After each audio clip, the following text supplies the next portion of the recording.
We're Good to see you, about man. to go. Back hanging with Don. I'm in mute to everybody right now.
Boom. Now can you hear me? All right, but welcome to Medical Mondays, y'all. This is our host with the most THC in his motherfucking bloodstream, BERG. That's Berg, motherfuckers. And of course, I got my right-hand man, my compadre, my co-host with me, Edarocho. What up, Doe? What up, Doe? Man, we got some other special guests with us tonight. MI Turf Farms up in here. Rick Thompson up in here. And of course, we got our boy C Murder and Scoot up in here. What up, Doe? You know, before we start anything, I want to give a big shout out to all of our sponsors. Of course, Treetop Labs, Honeybee Extracts, Native Made 313, Ghostbuster Farms, Western Tobacco, Michigan Ganja Clean, Valhalla Laboratories, Ypsilanti Oil Supply, Michigan Turf Farms, and Label My Motherfucking Bud. Boom. So yeah, y'all. Big shout out to all of our sponsors. I'm about to spark up some Pine Nano right now. Pine I want to say big shout out to Cannabis Promos 313 for the dope ass shirts. Ooh. You know what? I was gonna rock the hoodie, but this bitch is so fire. It's so fire. Yeah, I think it's gonna keep me warm. We need to get some hoodies made up soon, man. Ooh.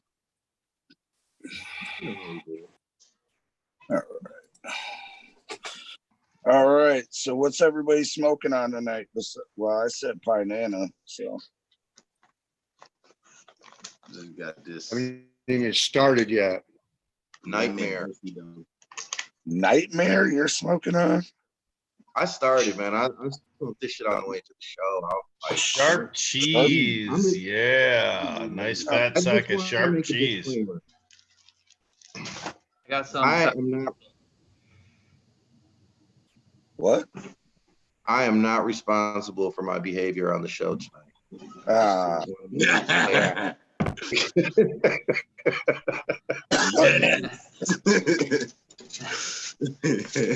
I'm dealing with demons.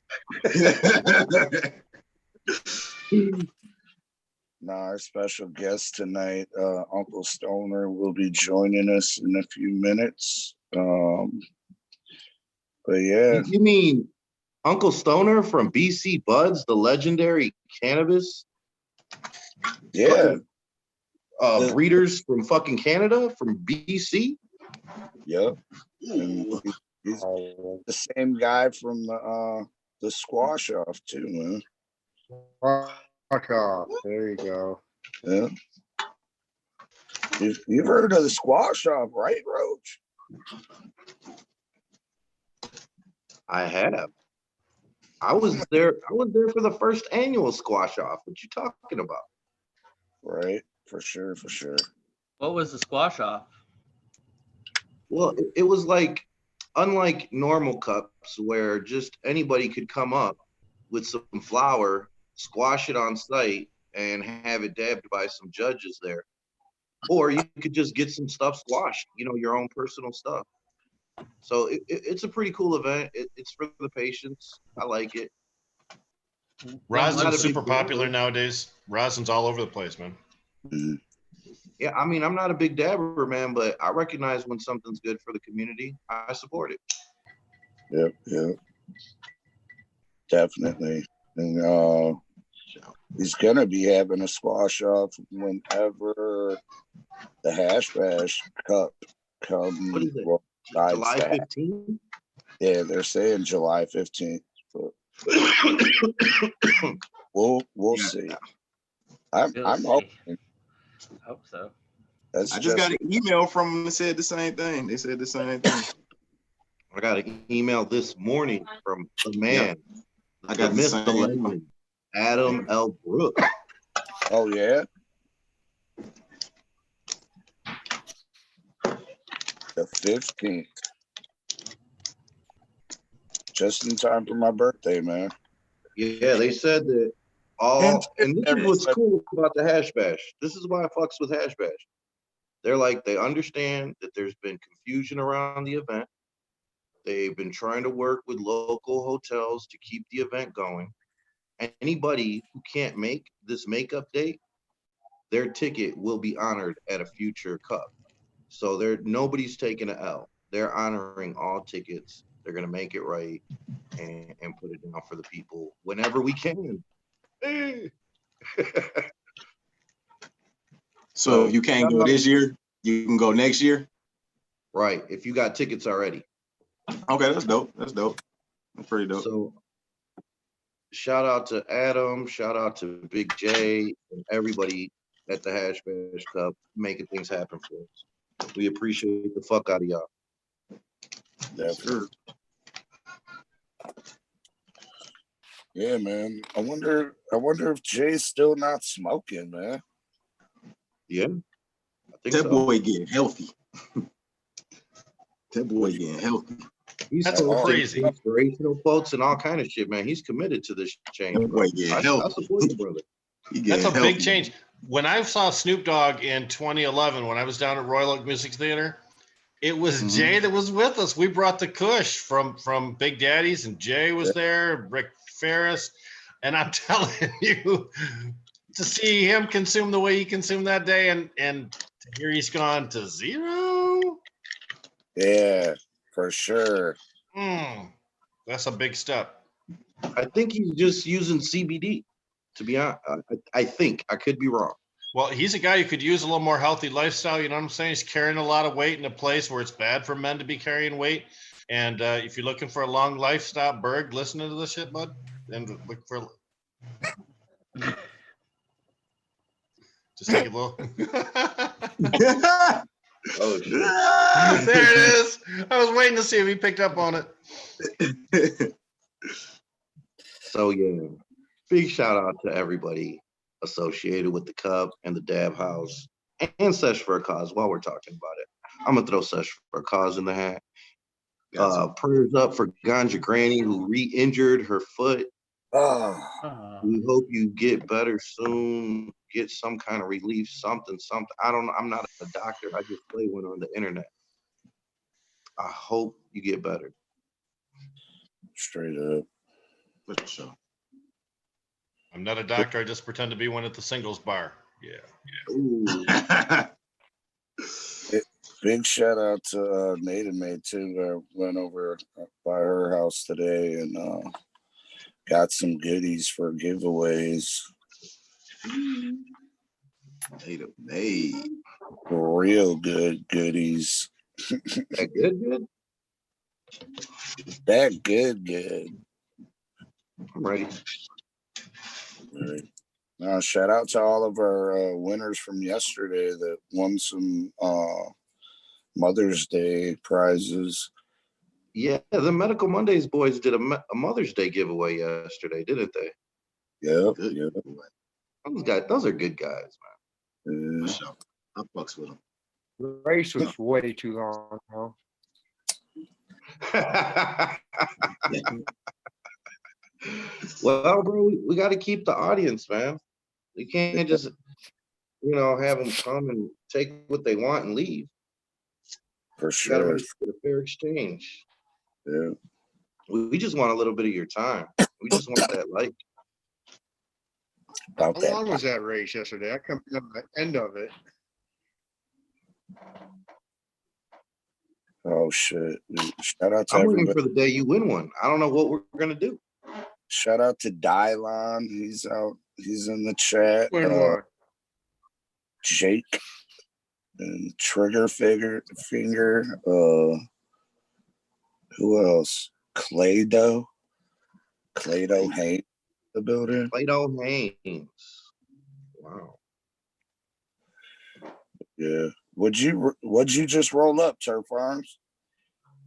Barry Melano. I'm not dabbing tonight. You lost me last week when I dabbed. last week he just disappeared. Like the video just went blank. We were like, what? Like, he It hit took me him up, forever to get on. and that dab took me out. Hey, I actually got it figured out on the laptop tonight. Nice. Ooh. This is what I'm smoking. Banana. Ooh. High Nana. Super fire. Wow. Flavor. Flavor. I pressed that yesterday. That came out really nice. Don't. Yeah. Yeah. All right. I don't know where there is. He is about to be in the building, y'all.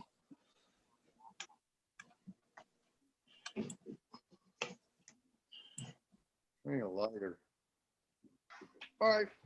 I got one for you. Yeah, I'll pull over here for you.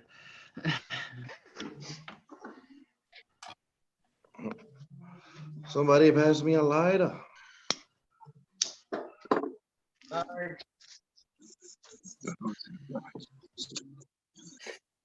right. There. Hey, there I am. Hey, Burke. How's it going, man? Good. Doing good, man. It's, quarantined and everything, but surviving at least. For sure. What's up, Bobby? Hey, bless, man.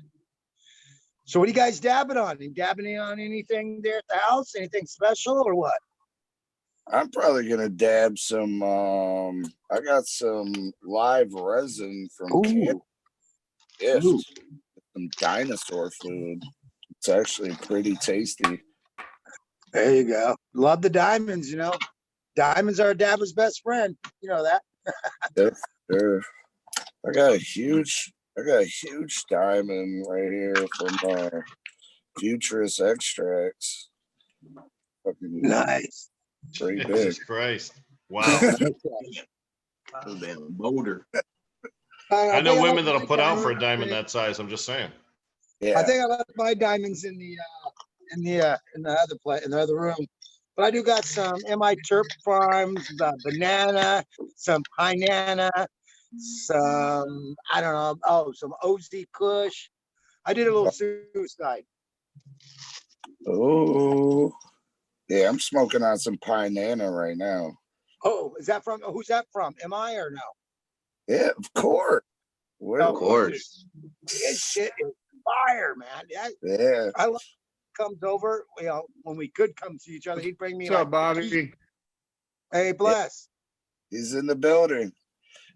If you I- flip the screen, I do flip What's the that? screen on your phone to the All right. to the left, and I think you'll see everybody. Wait, oh, here we go. Like, okay, there we go. Yeah, I can Yeah. see everybody. Okay, there we go. There's everybody. Hey. In that thing. There we go. So Now you- I just had a great idea. I got to announce it. I'm doing a forced collabo, Michigan Ganja Queen, Cherry OGKB, and some MI Turf Farms Dirty Sprite. I'm about to be oh, fucked up, y'all. ooh, that sounds. Yeah, this is a little suicide mix here too, of all the MI Turf Farm stuff. Man, sometimes those are the best. I know, because you get a plethora of flavor, you know, especially when you do the cold start. You start out cold, gradually build it up. Yeah. I like it. Well, we all know Uncle Stoner is a man of impeccable taste. Oh yeah. Definitely. Well, I've been blessed to be able to try stuff from all over the world. So, you know, there's amazing people out there doing some amazing genetics and stuff. And then the extract artists, which I call scientist artists, because you have to know, you have to be somewhat scientisty to know what you're doing. But you also have to have that little art in there, and everybody has a little different way they do their extracts. You know, and I love that. For sure. See my new toy I got today. What'd you get today? Oh, beautiful. Oh yeah. Fucking sick. What'd you get? Actually, That octopus bong, that's fantastic, man. What a great piece of glass work that is. Mm, Mako glass. nice. I'm waiting on. I got Bob Doghouse Glass. Oh, sorry, I got Doghouse Glass making me a new custom rig pretty soon. I commissioned him, and so he's gonna be making me one during this coronavirus time. He makes some nice glass. For sure. So what's the first thing everybody's gonna do once we can go out and meet people? Anybody have any? What's the first thing you want to do, Bert? I mean, really, I'd love to have the first Medical Monday event ever. I mean, we've never really had our own event. You know what I'm saying? I've always wanted to like go all out and do like a full on Medical Monday event. Yeah, but I mean, it probably won't be on a Monday, but hey. I mean, that's the first thing I really want to do.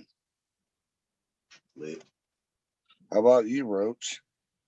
I don't know, man. I think I'm looking forward to the Hash Bash Cup. Yeah, no, yeah, definitely. Yeah, I'm waiting for like all this to go away and like go someplace where, you know, everybody knows your name. You know how it is, man. For sure. Walk around with our people, all the hippie chicks hanging out, and everybody calling your name from across the room and rushing over to shake your hand. Fuck yeah. Always feels Well, good. For sure, man. We've been apart too long. I don't Definitely. know. What about you, Stoner? What are you going to get into? Bobby, Do you're our on mute, first man. squash off. Wait, am I muted? Hang on a sec. You were. No, Oh, you're good. You're good. Okay. Oh, you know, I don't know what I'm gonna do. I can't wait to have another squash off, man. We should have had 3 already this year. Hell, It's rough because I miss, you know, seeing our peeps and, you know, meeting new people and energetic and energy and everything behind our cannabis community. You know, I miss that and love that. You know, definitely. I mean, there's some bad apples out there and this and that, and we're not perfect community. We do have fights and grudges and stuff, but we do what we can. You know, there's more love out there than there is hate, I believe, in our community. For sure. Yeah. But I don't know. I'm gonna go somewhere warm, actually.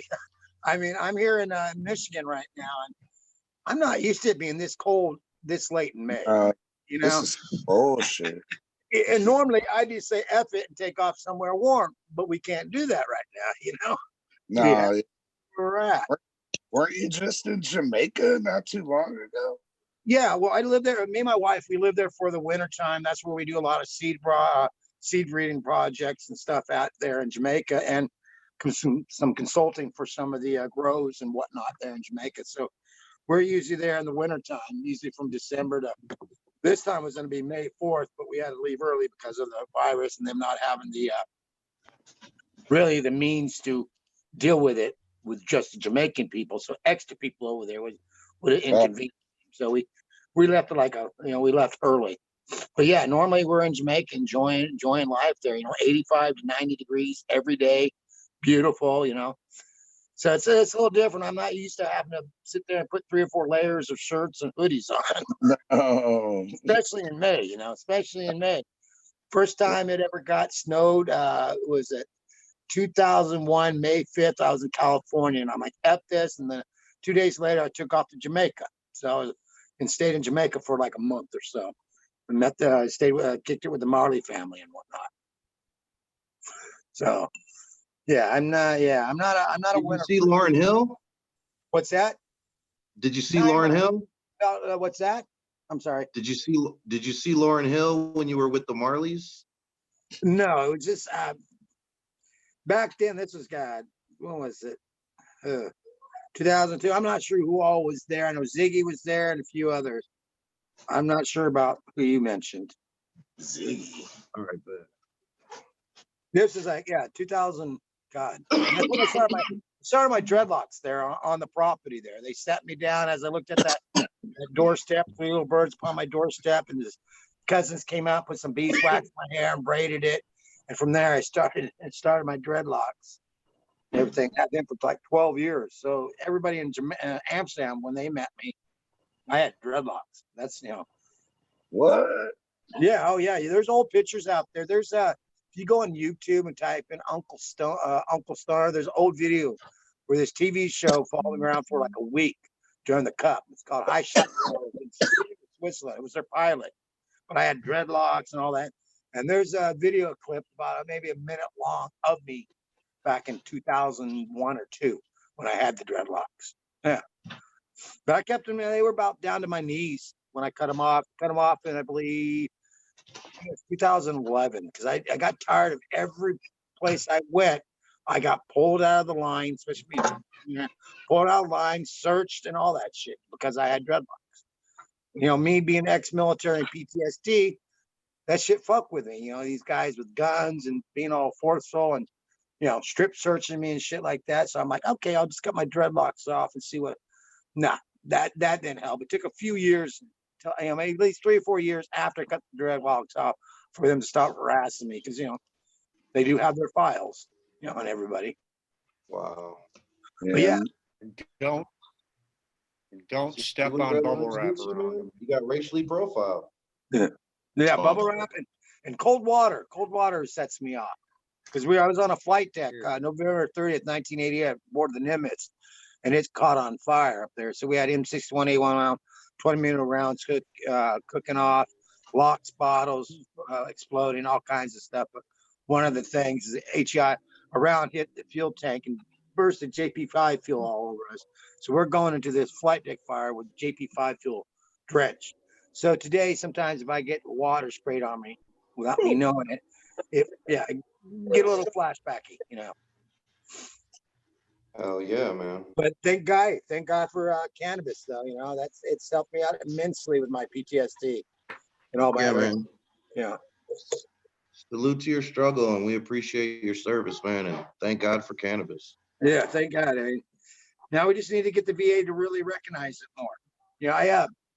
I was going to counseling for a while for my PTSD, and my counselor, she made me promise that I'd never smoke cannabis before I came. So for a year, I didn't do it. I didn't do it. Finally, one morning, I had to.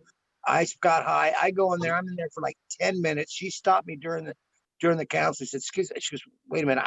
She goes, "What is different about you?" She goes, "I feel like after a year, I'm finally meeting the real you." And I looked at her. I said, "Well, I did what you told me not to do." She goes, "What?" I said, "I smoked cannabis like 30 minutes ago." And she's like, "Oh my God." She goes, "Well, I'll never tell you not to smoke cannabis before you come to this meeting.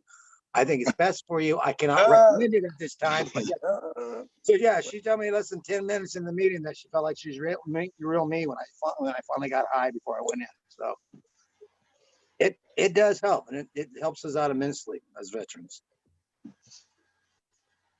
Yeah, we got people in the chat thanking you for your service too, Uncle Stoner. Bless. Thank you, everybody out there. Hope everybody's surviving this coronavirus. And think of a friend that you haven't called in a while. Reach out to them, see how they're doing. especially if they're a veteran, you know. If they're a veteran out there you haven't spoken to in a while, reach out to them, see how they're doing. There's a lot of people that need to be reached out to and know that they're cared for. You know, there's already 22 veterans a day that will, you know, take their lives. I can imagine it's maybe gone up a little bit more because of this virus and being isolated. You know? Yeah. I mean, been saying, you know, the suicides have gone up just from, you know, being alone and all that. That's horrible, man. Yeah. Yeah, no, this quarantine and lockdown has definitely taken a toll on everybody's psyche and mental health. Yeah, I'm blessed. We're quarantined here at the plantation at Ravenwood Farms, and there's like 10 of us here. So at least, you know, we got 10 other people to talk to. We got 40 acres to go out and romp around on when the weather's nice. We take and build little forts and teepees and lean tubes out there for the hell of it. You know, so I'm blessed that we at least we have that. But there's a lot of people who are just in little small apartments and whatnot that don't have that liberty. And I know it must be hard for them. I can imagine. I know I'd be going insane if I didn't have all my loved ones around me. You know, right now, I would not be able to handle it. To be honest. I think a lot of people are that way because we're a community of people. We like to communicate with people. You know, we like to see each other. You know, and a lot of things. Also, our immune system. That's how we build up our immune system. Is us going out there, meeting other people, and getting a little bit of their germs, getting a little bit of germs a bit, and that builds up our immune system.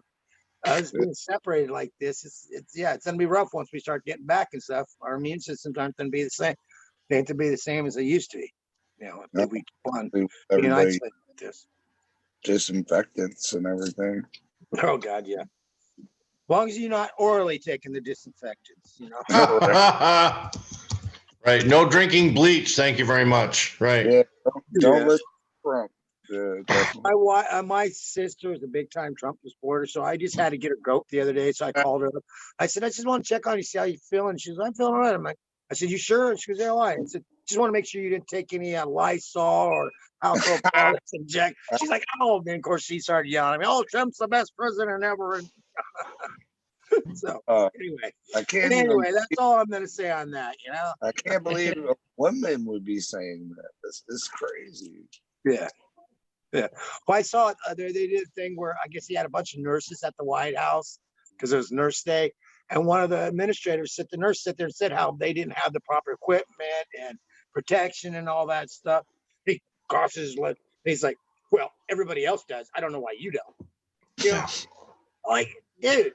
You know, she's the administrator of the nurse, so she probably know what they have. And if she's saying they don't have it, but he's still, you know, I don't know. He can never be told he's wrong. He's you know, he's so narcissistic that, you know, he's always right. He walked out on the press briefing today after getting tough questions from 2 female reporters. So I think not only does he have ego problems, he also has woman problems. Oh, you know, big time. Yeah, big time. And the sad part is, though, he may win this next election. I mean, you know, look at what they got for Democratic. You know, yes, Democratic, but he's not the greatest guy either. You know, so I wish they would have came up with a better, opponent for him. Yeah, I'm worried. Berg asked me about like news, and there was a couple articles about how Joe Biden was not like a good marijuana candidate. And no, he's not. He's against it. That's the other thing. He is against it. But it was saying also that maybe Justin Amash from Michigan could be the cannabis candidate. There's another article that I found just the other day. I think it was maybe yesterday or something. Yeah. Well, I'm hoping, if anything that does come good out of this virus and lockdown epidemic, is they'll look and do their studies and realize that the dispensaries are making a shitload of money during this time. I mean, everybody's smoking. I mean, the person that normally only smokes when he gets off work and stuff now is smoking more during the day. So he's going through an eighth every week or more or sooner than what he normally does. And I think it's helping stimulate the economy and stuff. And hopefully, a lot of these other states realize that and go ahead and become medical states also, or recreational states. That's what I'm hoping for. What do you think? Yes, no? I think that's good. Good. Yeah. Yes. I did a couple podcasts last week, and we talked about the cannabis industry rebounding. Because we were labeled an essential industry, we've been able to be successful throughout the entire crisis. Plus, we were already on a huge upswing before the crisis hit. So this cannabis industry will rebound in Michigan, at least, faster than any other industry, because we've been going strong before and during this whole crisis. And I think that also it's got new smokers, new users, new recreational smokers, and medical patients out of it too. People are now, because they're afraid to try it before because they had to go to work and all this, are now trying it at home and saying, "Hey, I like this," I gotta stay at home anyway, so. Yeah, you might as well get high. Especially some of these people have to deal with the children. They're not used to dealing with the children that for this many. Oh my God. That, and unfortunately, there'll probably be a lot of divorces out of this. I mean, happy belated Mother's Day for Medical Monday, but we said Mother's Day on Mother's Day. So. Yeah. There's a lot of amazing mothers out there, a lot of them. And I work with one. I once worked with one. I don't know if you know who Nicole Nunes is. Her baby was one of the youngest cannabis patients in history. Had seizures in the room while she was carrying it. Doctors kept on telling her she's normal. She wound up being stillborn. They brought her back to life. They rushed her over to Denver. They told her that she'd never have a normal life. They should do not resuscitate on her if she survived. That she, never walk, talk, all this, always have seizures. And luckily, she tried CBD. First one she tried wasn't working. I got her with Jason Cranford on the Haley's Hope, and it changed her and that baby's life. I mean, yeah. Man, we got Jamie Lowell in the building. Hello. Yeah, I was wondering because I kept on seeing an image of him come up, and I'm like, why is Jamie Lowell's image why is Jamie's image keep on coming up, and it's only us four? But yeah, I saw it. So where's he at? Is he just right here, man? Good to see you. How you doing? Wait, why can't I see? Oh, there you go. You might have to. There you go. I can see you now. Shoot, how many people do we have in this room right now? We got 8. We got 8. Yeah. We got Rick. We got Jamie. We got.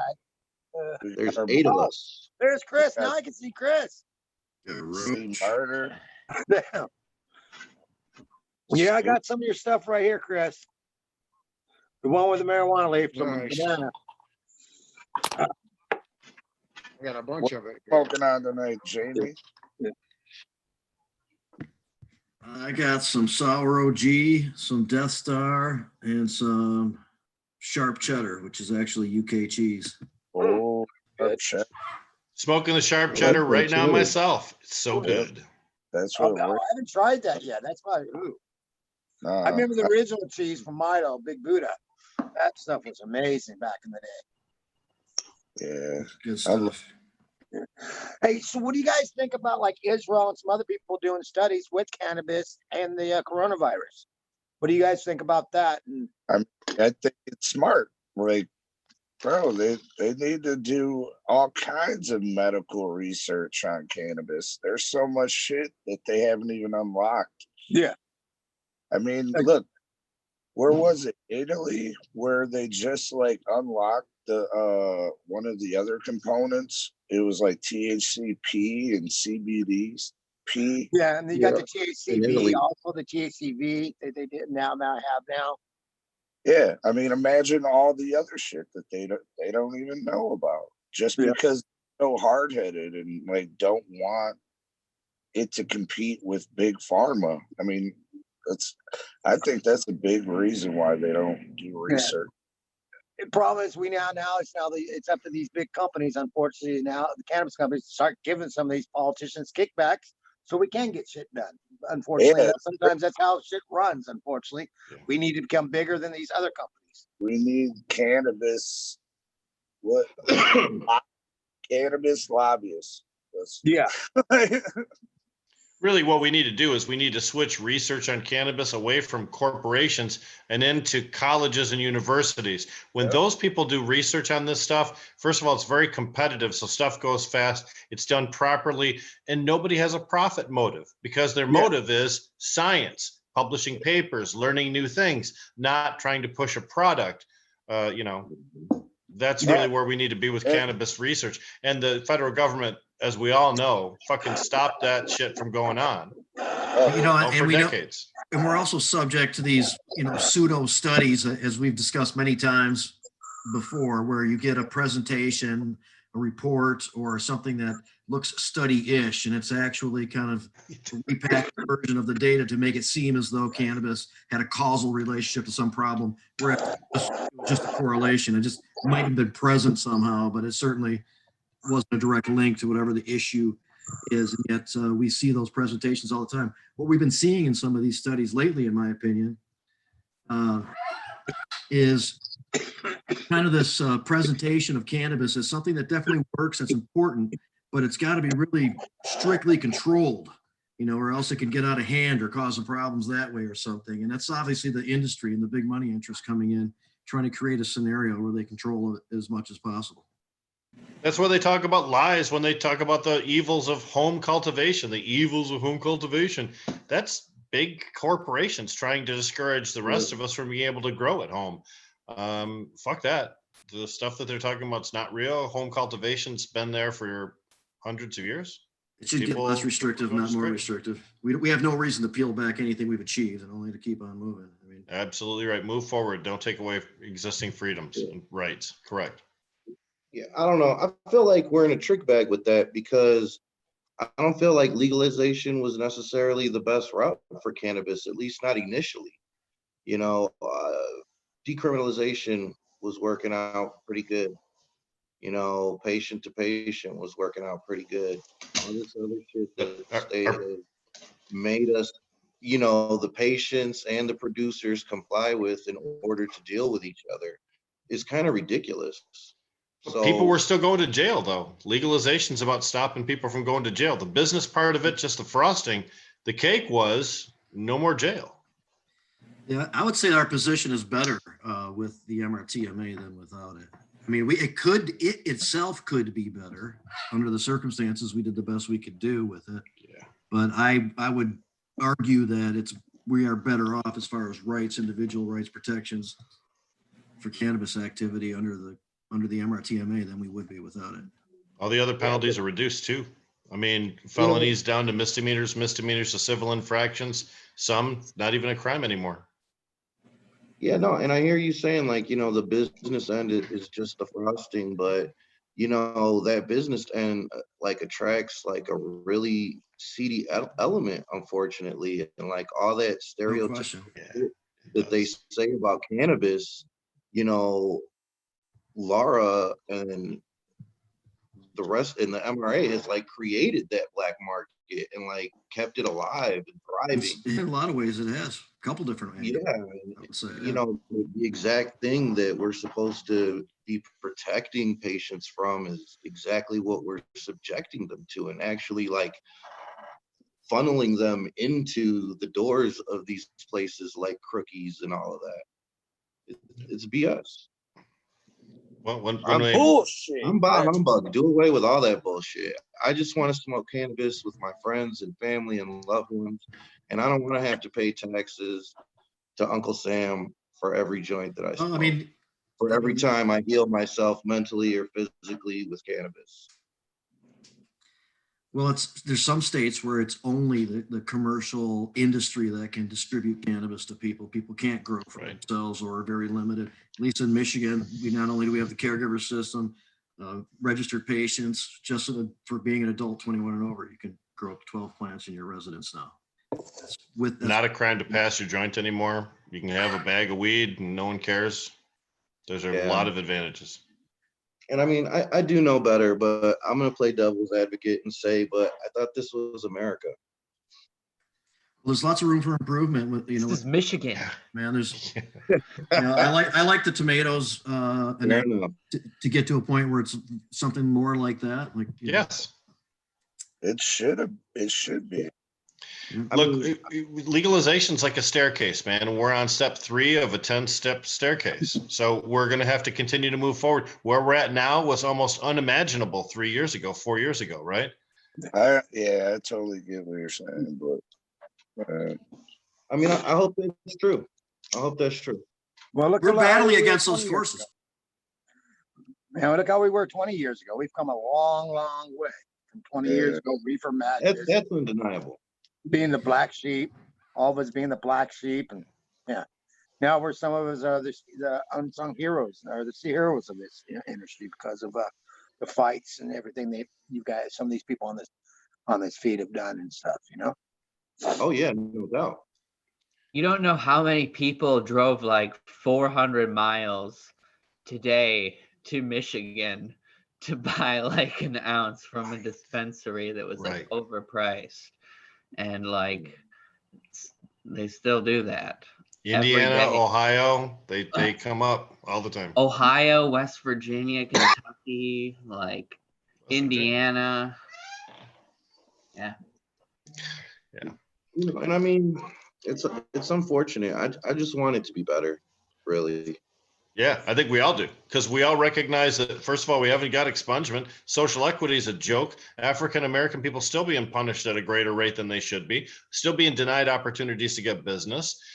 We still have some places in the state that still think it's 1950 and want to run their places like they're God. Right. So when it comes down to it, lots of work left to do. Jamie and I have been hustling before COVID, been hustling to communities all over the place, trying to get them to pass common sense, good laws, not just for business, but also to not mess with people. Now there's been this new court ruling called DeRuyter, which looks like local communities may be able to infringe upon where you can caregive in that community, which is a privilege that we pretty much had as a protection before. So it looks like the rest of 2020 might be about fighting different communities for caregiver rights, which is a whole nother battle we didn't have to worry about before.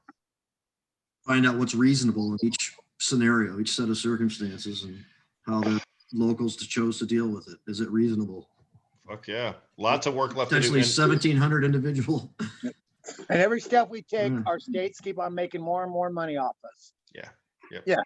It's all about the money they keep on getting in and taxations, this and that. But that's very similar to other industry too. I mean, that's what they do. They take something and they figure out how they can wring every little teeny bit of advantage to them out of it, because our government isn't about the people anymore. It's about revenue building. It's corporation. Our government's about corporations. Yeah, 100% corporation. It's corporate presidency, corporate government. If you don't have big billions in corporate, it's sad. When I go to the legislature to testify, you know who gets to testify first? The motherfuckers from business, right? So the business groups, and then the guys who represent big business interests. And then if there's time left over, the fucking average citizens get a couple of spots. That's how it goes every The police time lobbyists get a lot of favoritism too. Yeah, and it's the little people that keep this country going. It's not the big corporations. It's all the little people busting their asses. Corporations don't cast votes. People cast votes. So when you disrespect people over corporations, how can you expect us to vote for you? Exactly. Chris, you're quiet there. How you doing, Chris? No, I'm high. Just listening. You're high. Making a lot. I don't smoke all day like a lot of people, so. I know. I've been smoking. Are you judging us? No, hell no. Judging this. I just can't function. Every day myself. yeah. Where's Berg at? Let's see. Where's he at? He's up there. I'm There he right is. We're all over here, man. Hey, we talked earlier, Roach was talking about the Cannabis Cup, which is the Hash Bash Cup, rather, which is a great event. When you get a chance, Clio Cultivation throws a jam up here for 1 or 2 days. If you've never been up to Buddy's place when they do that, it's amazing. Gigantic circus style, huge tents, vendors, all kinds of things going on. It's just Live like music. that. Yeah. Music. He loves the Grateful Yeah, he Dead. does. So he's got a lot of Dead stuff up there. Thousands of people. Now, So- didn't he do that also way back when the first cup came to Michigan. Didn't he do something like that? Is that the, yeah. Right think I down the was there. road, yeah. Yeah, I went to that one. It was really nice. It was a nice little thing. And that was a few years ago. So I can imagine how it's grown and how nice it is now. Yeah, but he moved from a couple years ago. He moved from his one location just down the road to a bigger place, so he's able to do a little bit more. There's more space for cars to be parked and things like that too. It's in Genesee County up here. It's like our own little cool event that's not run by High Times or somebody else. Yeah. And it's the Cultivator Cup. It's called the Clio Cultivation Cup. Clio Cultivation. I forget what they call it. Okay. Buddy Dalton is the guy that runs it. It's an awesome event. The Clio Cup. Show you a whole bunch of awards. Very, very Yeah, caregiver. I've heard of it. I've never been up there. Not to that one. Turp Farms, you've been up here, haven't you, Chris? You've been up here. Oh, I swept it 1 year. Yeah, the first time I 31st, I ever met believe. Chris was at the Clio racetrack thing up there, whatever that thing's called. That was High Times. Yep. Yeah. Harbor City. Yep. I don't know if they're even going to be doing those cups this year.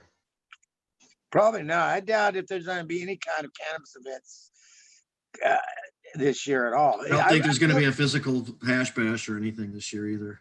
I mean, I really wish there could be, but you know, that's the thing is that they're finding out the people that have gotten this virus and have beaten it are now coming back with a new coronavirus. Mhm. The ones that have already been affected are getting this other one apparently in Germany or something like that. So I don't know. It's weird times. I I got feel a next speaker. year- Go ahead, What's that? Bobby.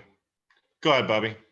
Oh, I feel like we should have a whole restart for next year. Instead of being 2021, it should be 2022 reboot, you know, something like that. I got an invite to be a speaker at the MJ Business Conference in Vegas in December of this year. So at least the tail end of the year, there's going to be something. It's not really a smoking event, but there's usually lots of parties surrounding those type of conference, especially in Vegas. So there will still be chances for us to get together. I saw something else in Roach. Didn't you say July, right? You said that's when they're going to redo the Hash Bash Cup? They're trying to, I believe believe so. July. Yeah, July 10th is, I believe they said. Hell yeah. Oh, it could be July 10th. They're trying. Yeah. It's early Yeah, I'm July. skeptical that any large gatherings are still going to be going down at that time, but we'll see. Yeah.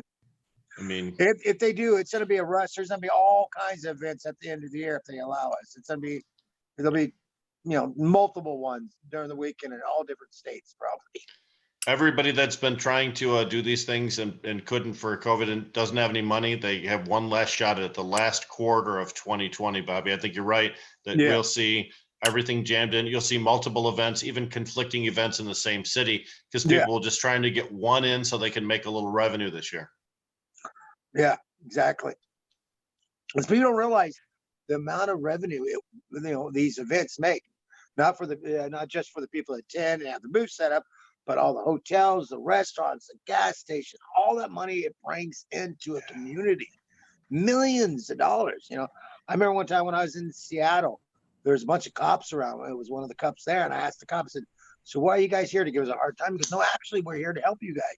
You guys gave us over $2 million, over $2 million coming into this weekend alone, you know, because of this event to all these restaurants.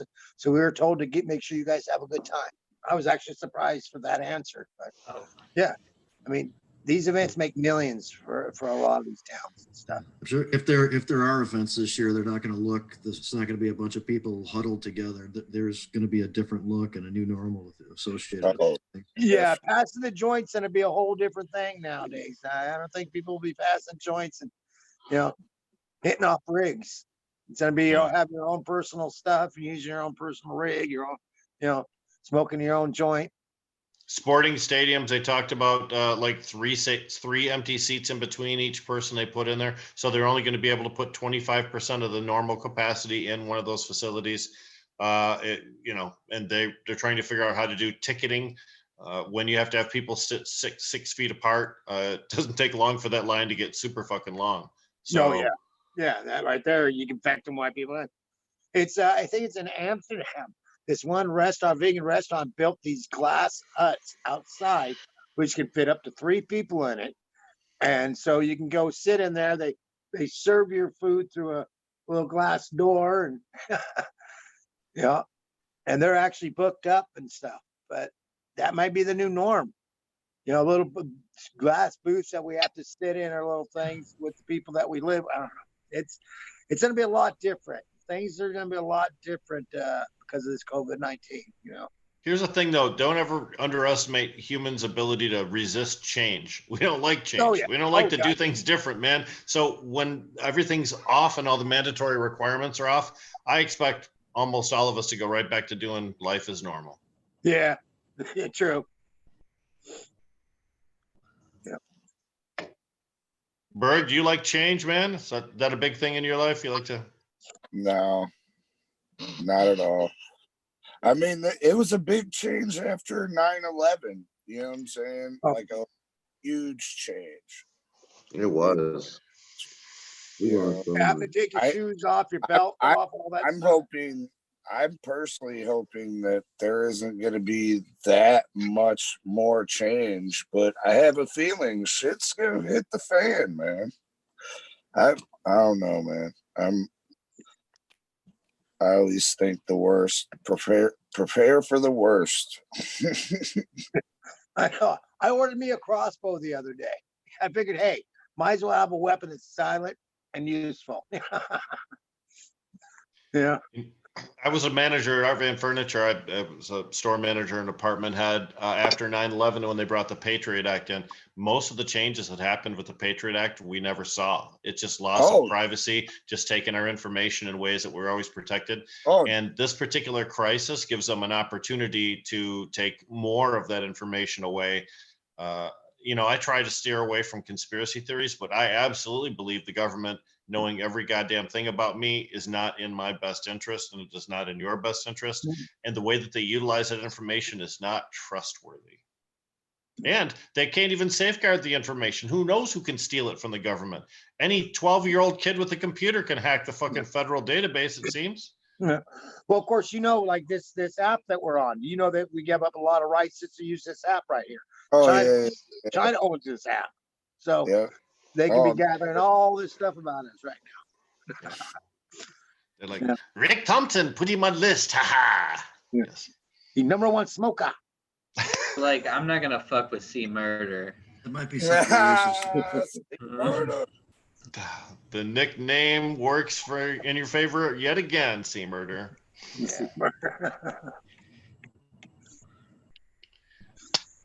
Oh.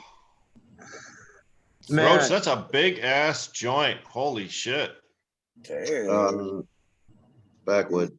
Those are the best. Ooh. What is that I got? 8th in there or so? 8th joint? No, it's like 1.5, 2 grams.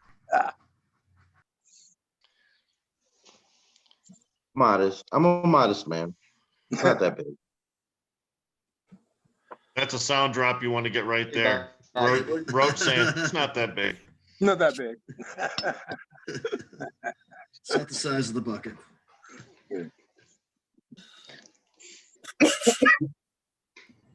Oh man. Oh. Anything else going on in the news, man? C Murder? Well, Driving I think study, we talked right? about the 2 main things that I want to talk about. That driving study, though, I mean, once again, confirming that when you're high, if you're used to it, you're actually a better driver. Drive a little slower, drive a little straighter. You don't waver. Hey, you can ask Roach. Roach, would you rather me drive, medicated? I personally use it for medication, as far as like driving is concerned, because like I'm a fucking road ranger, man.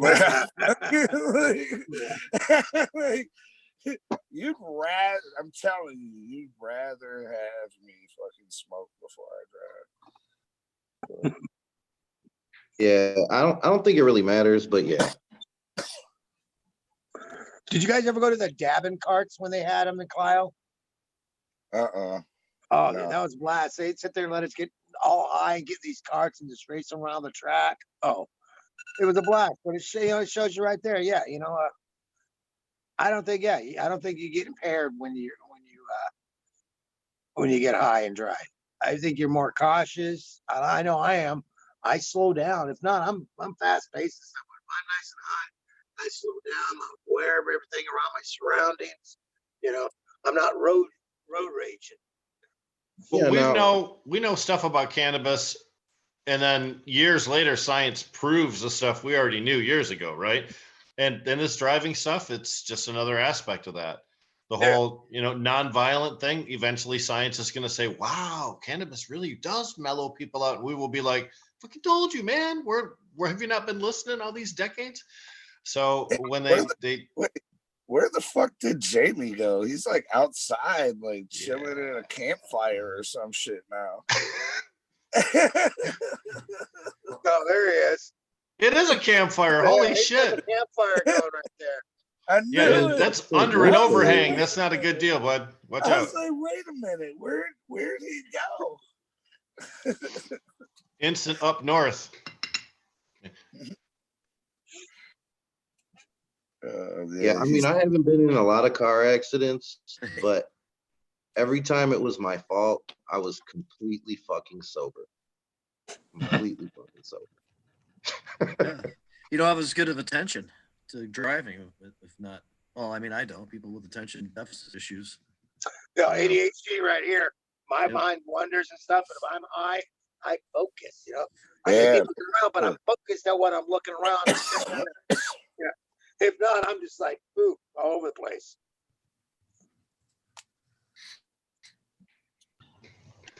Absolutely. So what about the squash offs, Bobby? I mean, I know they're all delayed, but talk about the evolution of that, because that's actually pretty cool. Squashing is a relatively new technology, and I don't know how you managed to climb onto the throne of that, but you was like the king of that industry, brother. Well, actually, the very first kind of, I guess I could say, squash off or give me the idea was during Hash Bash about 4 years ago. I actually had, I mean, that press right there, this one right here, in my hotel room, and people kept on coming up. I had 30 or 40 people in the room. We're pressing all kinds of different stuff, seeing how it turned out. I'm like, there's something to this. And I approached High Times, years ago about, me being a judge and filming us judging and critiquing, of the entries. And they're like, oh, no, we can't do that. We can't do that. And so I'm like, wait a sec. So I decided to put both of them together and create a live interactive competition that, people can sit there and hear and ask questions of our expert judges, why they sit there and judge this competition. So people can sit there and see flower from the beginning of it, see the trichome formation up on a TV screen, all the way to its pressed, and see all the different consistencies and how different strains turn out different ways and different consistency they are. But no, we've been blessed. We've done 27 of them since the very first one in 2017 at Chalice. But it's people just like it because it gives people the knowledge. They get to understand what quality cannabis is and why by listening to the wonderful expert judges that I get on the panel with us. And I'm blessed that we've been able to take it to Amsterdam twice, Mexico, here several times, California, Oklahoma, Colorado. I'm not sure where else, but we've been, this year we would have taken it a few other places we were scheduled, but because of this virus, now we're on hold. But we got a lot of people wanting us to, as soon as we can, get out there and start doing these squash offs again. I think Chris, you've won a squash off, haven't you? You placed on the squash off, haven't you? I got a couple of trophies, yeah. Yeah. A first and a second. Yeah, first and a second. That's what I thought. I know you. Yeah. Chris, speaking of trophies, how many damn trophies do you have, man? Because I'm sure it's a lot, but I got a couple. You're being modest. Not a couple, I don't know. We're modest men here. It's not that many. Yeah. Never did win a cup though. From high times. Well, you didn't pay what? You didn't pay enough money? So No, That's did I say probably that- it. Did I say that out loud? I spent a lot of money. I should have got one by now, but it is what it is. You got the people. Hey, Bobby, you and the Oh, so Adam Brooke told me to Bobby. make sure, Adam just sent me a text saying, hey, make sure I say his name and give him a shout out. Of course, everybody I'm sure on this panel or here all know Adam L. Brooke, because we're talking about Hash Bash, and well, he just Hash sent me a Bash. message. So he must be watching, I guess. So hey, much love to you, Adam. All Well, right, Bobby Adam, said gotta you're go out at the back. plantation, right? That's one of Yeah. Adam's hangs. Yeah, but he's not here. He's at his place. But yeah, we're staying here at the plantation. Yeah, you got to go Have back Daryl and pop see the in. deer. we were a little more cognizant. We shouted out Adam in the whole hash bash. Mr. Hashbash. Have Daryl pop in, Bobby. Let's see. Let's see if we're here. Hey, let me see. I'm going. Oh, When we hey, did Daryl, the digital hash Here, bash broadcast, they want to see Adam you was a on- big it's part of Jamie it. and- He stayed with us not only to do an interview section, but also to help There you go. co-host Now you're on. throughout like what 6 hours and shit. There's Daryl. There's Hi, Daryl. guys. Hey, Jamie. Hey, Rick. What's happening? Hey, What? Chris. There's a bunch of people like, hey, What's up, guys? Hey, Daryl. All right. That was a really good focus on your belly there for a minute. Yeah, that was Bobby. That was Bobby holding that. I knew you'd recognize that belly though. Very flattering. That's from Tummy Time we had earlier. Is that a new YouTube channel you got going? Tummy time. Tummy Time with Rick Thompson. My tummy's not really attractive enough to be on TV, to be honest with you. So Oh, that's funny. oh yeah. So you're quarantining well down there, Daryl? Yeah, it seems like we got campers popping up everywhere here. Bobby says, oh, I'm at this place. It's cool. There's only like 10, 12 people that live here right now. I'm like, I know where you're at. I know where you're at.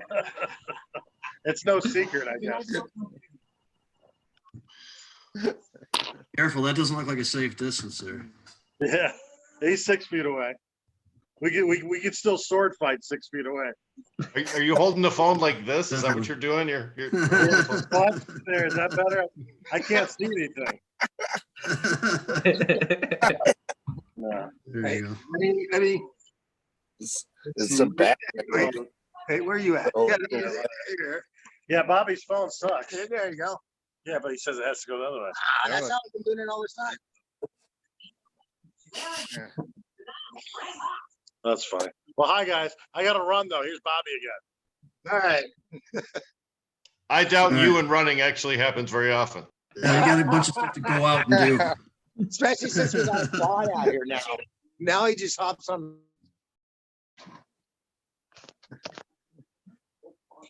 Sorry, I'm just being a bit of a dick tonight, I guess. Just Just Medical Mondays brings it out of people. just it's an entertainment show, right? We're trying to entertain people, so You know, that's another person that doesn't get enough recognition is that Daryl right there. He's done a lot for cannabis here yes. in Definitely. Michigan. You know, a lot of people don't understand that, you know, and that's what I hate when I see all these top 100 people or all these people getting praised in Michigan. A lot of I never see Daryl's name on there. And there's, you know, he's done a lot. You know that, Jamie. But you guys all, you know, a No lot of you guys- question. Yeah. Yeah. But he's, of course, he's kind of guy. He's he still don't care doing about- it. he He's don't still care kicking about it ass. either. But he's still, yeah, he's kicking ass. Yeah. He's good. He's doing a lot of great things. Yeah. you know when we formed the first Cannabis Industry Association in 2010, MAC, Third Coast with Daryl and Jamie, one of the premier members. you Yeah. know, Yeah. foundationally. And then sometimes people contribute and they want to get the limelight. Sometimes people write checks because they know to support and they just want to stay back. Daryl's a write checks and stay back kind of guy. Yeah, he is. Yeah, you're 100%. He don't care about the recognition. He does it because he loves it, and it's right. You know, he's passionate about it. but he don't boast. He's not a boaster. Like, oh, look at me. No, not at all. And we often talk about Third Coast as one of those examples of a place that's been in existence all the way through the old school gray market system, all the way, and then transitioned into the new market and continued forward successfully. Yeah, now it's Oz, O-Z, Oz. Right. No, Ounce is what I'm calling it. Not It's Oz. medical right now, will be Oz, illegal before too long. What's that? It's medical right now, but when the city finally finishes off the stuff it needs to do to start allowing Yeah, MRT check and the big licensing. right box this time. Yeah. Yeah. Third Coast was the first dispensary I ever went to, and Jamie was the first, guy who ever, served me medical marijuana. You know what I'm saying? It was Nice. I based every dispensary after that, off of Third Coast, and nobody in Michigan really touched it. I never felt, No, 09 Big Daddies, we started, and Third Coast started. There was a couple, maybe 3 or 4 more in the entire state at the end of 2009, just almost nobody. And then in 10, there was a big explosion. Everybody jumped on, and all of a sudden within 6 months, you got 75, 100 places across the state. Yeah. But he's always cared about quality. I've noticed that. I've always got high quality stuff from that place. And it's always been that way. He's a passionate guy. He's gonna get make sure people get quality stuff. And the building has ghosts, so that just makes it better. Oh yeah. Well, I used to stay there by myself. It used to be a what? What do you call it? It used to be a funeral home. Yeah, a funeral home. Exactly. Yeah, exactly. yeah. There was an embalming room there. Yeah. Dude, I mean, how many of the bombing fluid left? We could roll some of the joints in that. An embalming room, yeah. Get some wicked. I hear that's pretty crazy. I hear that's some messed up stuff when you do that. You've only heard about it. Yeah, I've only heard about it, to be honest with you.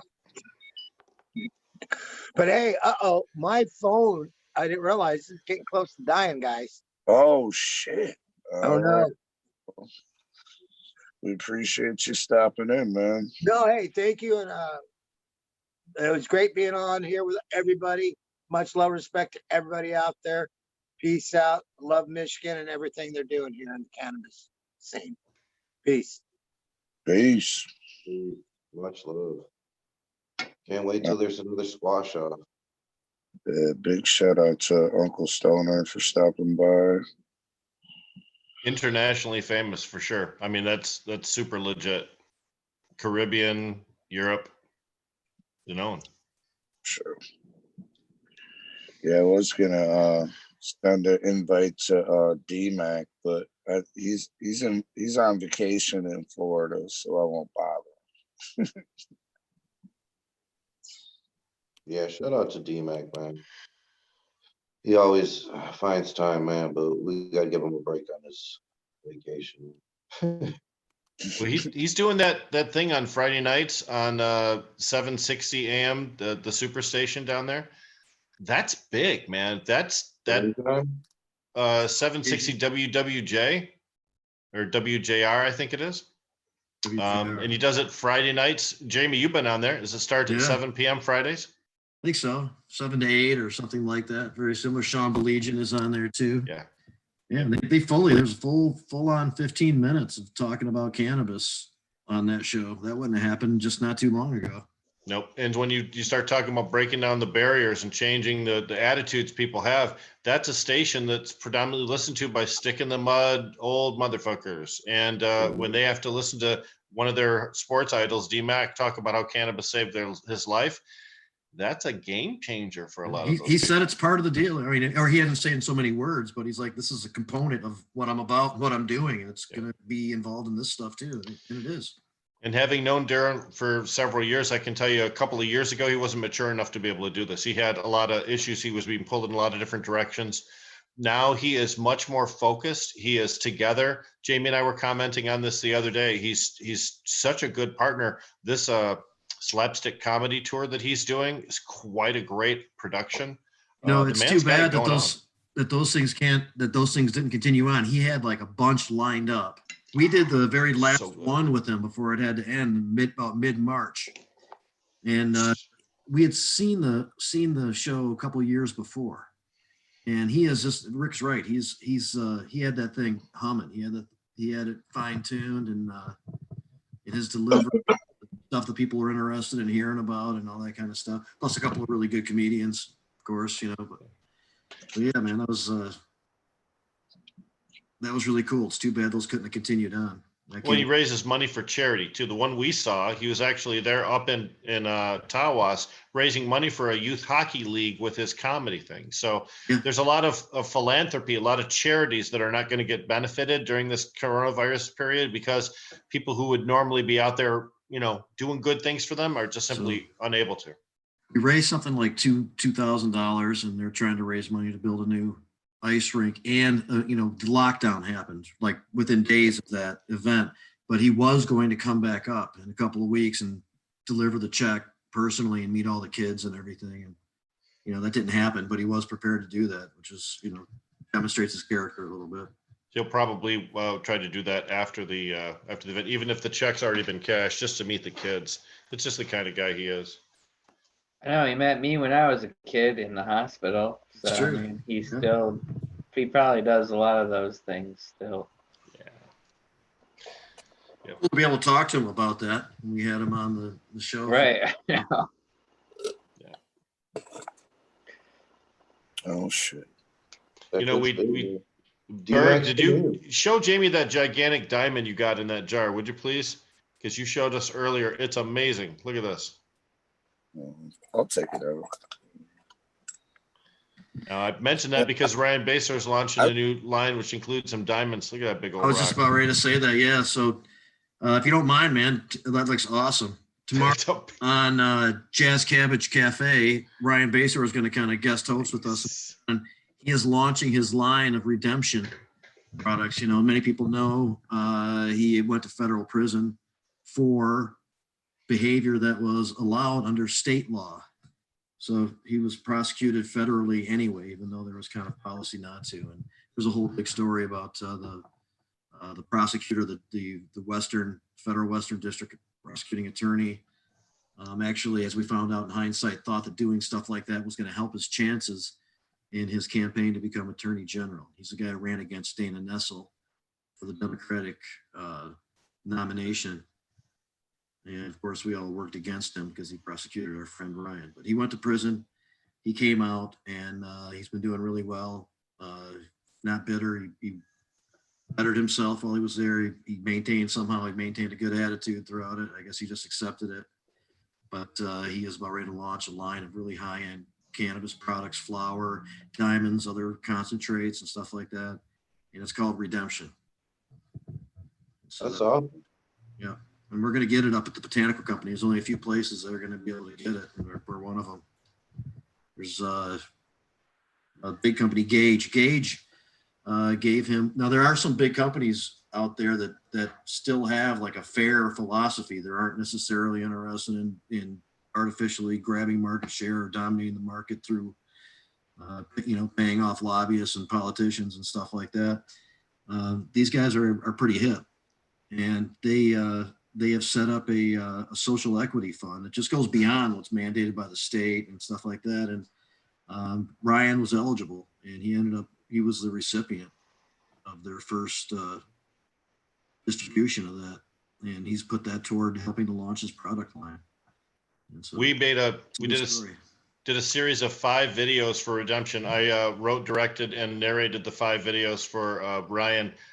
To launch Redemption. It talks about his personal story and then the story of 4 of the different growers that he's using, growers and producers. And he was all ready to go. And then the coronavirus hit, and then all the supply chains from China were stopped.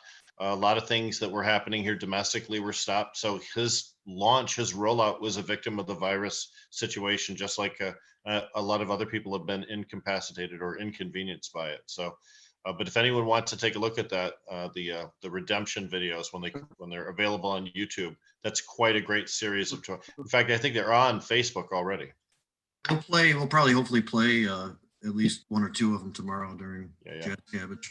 They're all short. They're about 2 minutes long. We did that intentionally to make sure that you got a chance to get introduced to the individuals, but that we didn't spend too much time. YouTube and a lot of other formats, 2 minutes is that golden minute, you know, between 1 and 2 is about all the patience people have anymore. He said in the middle of a 2-hour broadcast. Yeah. No, but it's a great story. And when we talk about diamonds, they've got one of the products he's going to be producing is diamonds. I saw the vessels they use to create the diamonds, which are like little individual pressure chambers that look like NASA created that shit. It's amazing technology. Terp here, he knows exactly what we're talking about. Some of the tech that's involved in creating these things, really masterful. He's just getting his grub on. And you're saying this guy is Ryan Basore? Basore, yep. Basore, yep. Okay. Yep. Cool. I'm gonna have to tune in to Jazz Cabbage. Do it, man. It's a cool story. We'll go over it a little bit more in depthly tomorrow. Yeah. Yep. He was really unfairly punished. He was just like Jamie and I and the Michigan Association of Compassion Centers back in 2010. Ryan Basore's Capital City Caregivers was one of the companies that started that organization. They were a great dispensary. Yep, almost all of us got jacked in one way or another. Our 5 facilities were fucked with, from the Attorney General to local people. Ryan got raided and charged federally. Other people. It wasn't for the dispensary, but yeah. Yeah, I mean the Blue Water and Magdalena and all those other people, we all got ganked, man. The system just came down hard on us like a fucking sledgehammer. We sued the Attorney General, man. Yeah, Ryan did time. Yep. Yep. So this story gets a little bit bigger because we sued the Attorney General and stuff like that, and we sued Bill fucking Schuette just after he got in office, like 3 days, 12 days after he got in office. And this investigation lay dormant. You know, there was a memo. There was like this, this policy by the feds not to really Ogden memo pursue that stuff. So that was somewhat being respected, and it lay dormant for like 2 years. And after 5 years, they don't charge. So the people that were in that position are just hoping that 5 years go by, before something gets charged. But apparently, Miles, what's his name? Patrick Miles Jr. Patrick Miles Jr. He was an appointee of Obama. He went to Harvard with Obama. Lawyer, Western Federal District prosecutor. On paper, very good, seemingly good candidate, good in line for to be Attorney General. But he was a dud, and he did shit like that, and that was a misfire. It's very like plastic kind of like person. Like I just he wasn't a good candidate, right? He hurt himself really more than anything. But well, and he was running against a kind of a strong Republican too, who probably would have cleaned his ass off in debates. Dana Nessel, tough as rocks, man. She's you don't win debates against. I would like to see her do more for cannabis for sure, but she has done more in her first year and a half than Schuette did in his 8 years as Attorney General. So. And she was electable. She got elected. By the way, just by the hair of our chinny chin did she get elected. And I think if there was a lesser candidate like Patrick Miles, the Republicans would have taken the Attorney General. Yeah, and just on top of that, just to put it into perspective, Schuette, they knew Schuette was a loser early on. And so the last round of funds, I think like $7 million just in the last few days went into Tom Leonard's campaign and for Attorney General, because that race was close enough to try to tip the scales, but Dana still won. Yep. It was not a big margin of victory. So everything we did to get her there, all of the fundraisers, all of the outreach, all of the yard signs and everything, it all proved to be valuable. Because in that instance, I mean, correct me if I'm wrong, Colin, probably better than anybody else, the margin of victory there was 1 percentage point. Is that correct? 1.2% or something like that. That's Close. It was like 49 to 48 or something. that's really close. Convention, there's not a primary. It's a nomination of the Yeah. party by the party at a convention. And it was a really bad weather day. And but people still made it out to support her. She overwhelmingly was supported under those conditions. In my opinion, he was kind of the selected by the establishment party. He was kind of the guy they were supporting, and they threw the kitchen sink at everybody at the end. The nomination was all these really well-known people, and our senators, and the preacher from Detroit who has like the really awesome, motivational kind of, sermon-y kind of speeches and stuff like that. They did everything possible. Forgot what his name is. Yeah. He's not that important. Horace Sheffield, Reverend Okay, Horace there you go. Sheffield. And anyway, so the point is, he tried all this stuff, and he was nominated, but See, and murder. so all this stuff. And then Dana's nomination was by her mother-in-law, and it was moving. And the first time they just mentioned Dana's name in the beginning, when everybody was sitting down, the whole crowd went off. And you could tell that was the direction we were going in. We're all cheering. What were you saying, Berg? I was like, see, murder said that shit don't even matter. That guy don't even matter. He was fucking plastic as fuck, dude. Like he's like he reminds me of You're talking about Miles, not the preacher, not the preacher. He's like a walking Ken doll. Like Yeah, really. He thought he was a shoe-in, man. I had like close looks at him. I thought you were talking about the preacher. No, all of that Horace Sheffield. Horace Sheffield is real He was like, as fuck. I just remember going in there and he's like screaming, and the whole crowd is just like, no, like shut the like. When is this gonna be over? And then like he's like, no, applause for Patrick Miles, and it's like crickets. Yeah. And then like there's this like roar when they like scream Dana Nessel. Yeah. And it was like a thundering roar. Crowd started chanting, yeah.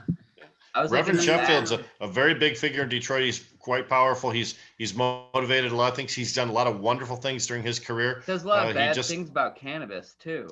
I know he has. It's not all bad, He's but always in the newspaper. That's what I remember, saying crazy shit about. He was the one that was saying like, don't legalize marijuana. A lot of the city meetings he's been anti, yeah.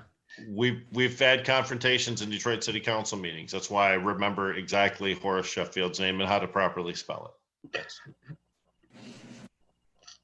Yikes. Yep. Yeah. Well, I see him on Let It Rip sometimes too. Mhm. Yep. That's why you can't just discount some of these guys. They have big reach. Yeah, and he's well spoken and does a good job under those circumstances.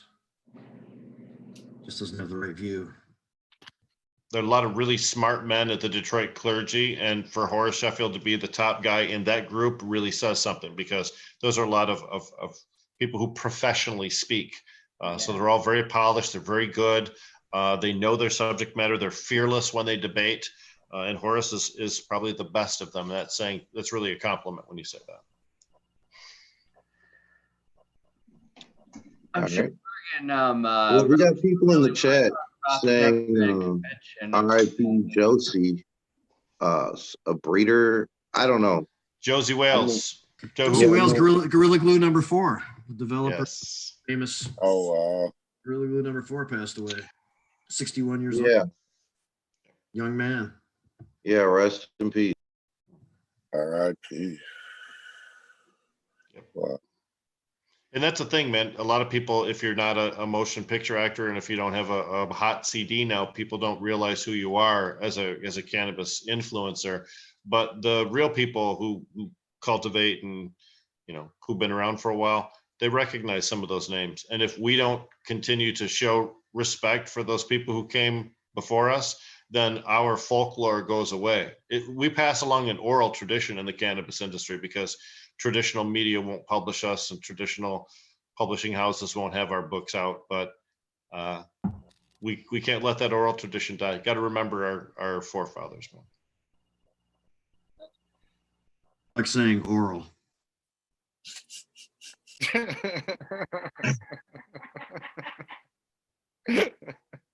Roach shaking his head like he can't believe Jamie just said that, man. It is what it is, man. Rest in peace, Josie I love Webb. that hoodie though. Treetop Labs, that's a nice hoodie.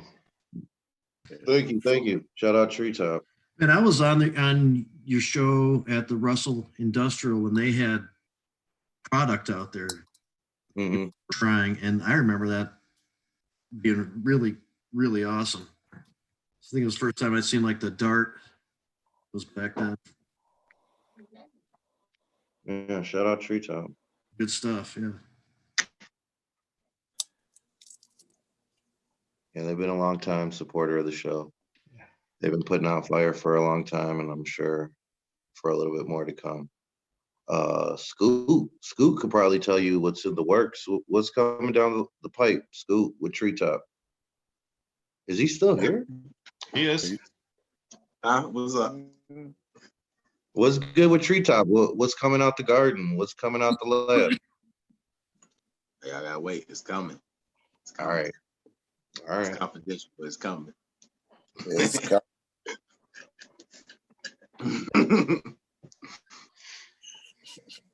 Well, you heard it here from those people. It's coming. what, man? Like, since MI Tech Farms is in here, what do you got anything new that you're working on you want to talk about, or you just leaving that on the low? Oh, Terp Secrets. Secrets. Terp Secrets. Terp Secret. All right, that's fair. It's a real competitive industry. You gotta sometimes keep it on the low. Yeah, he definitely has people after him. Everybody chases the leader. For sure, for sure.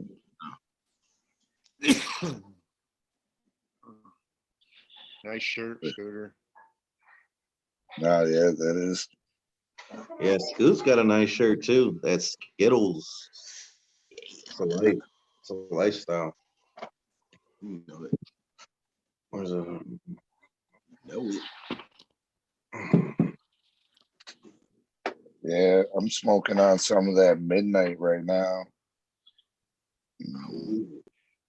Yeah, I started off the show with that, man. I think I fucked up.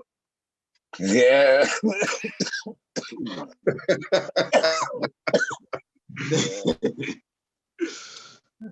This is, yeah, I think I fucked up.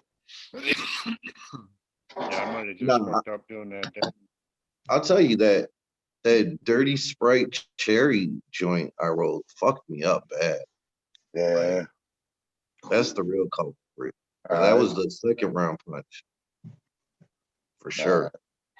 I smoked a dirty Sprite joint right before this midnight joint. This is the fourth joint tonight. Numbers.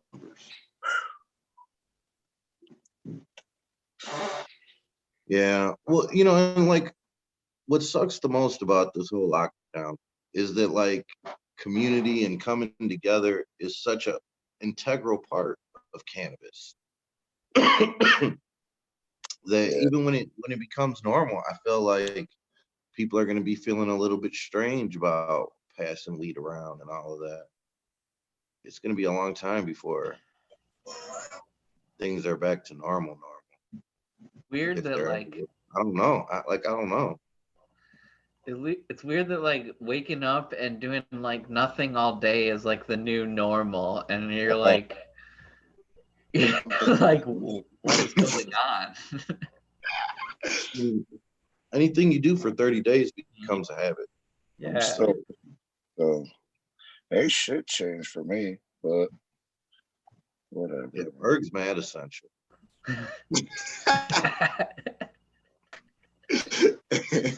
I think Big Gretch mentioned him in a speech one time. She was like, and you all must stay home.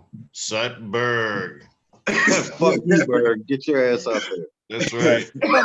Hustle. Gotta Set work. the example. You ain't getting that 1,200.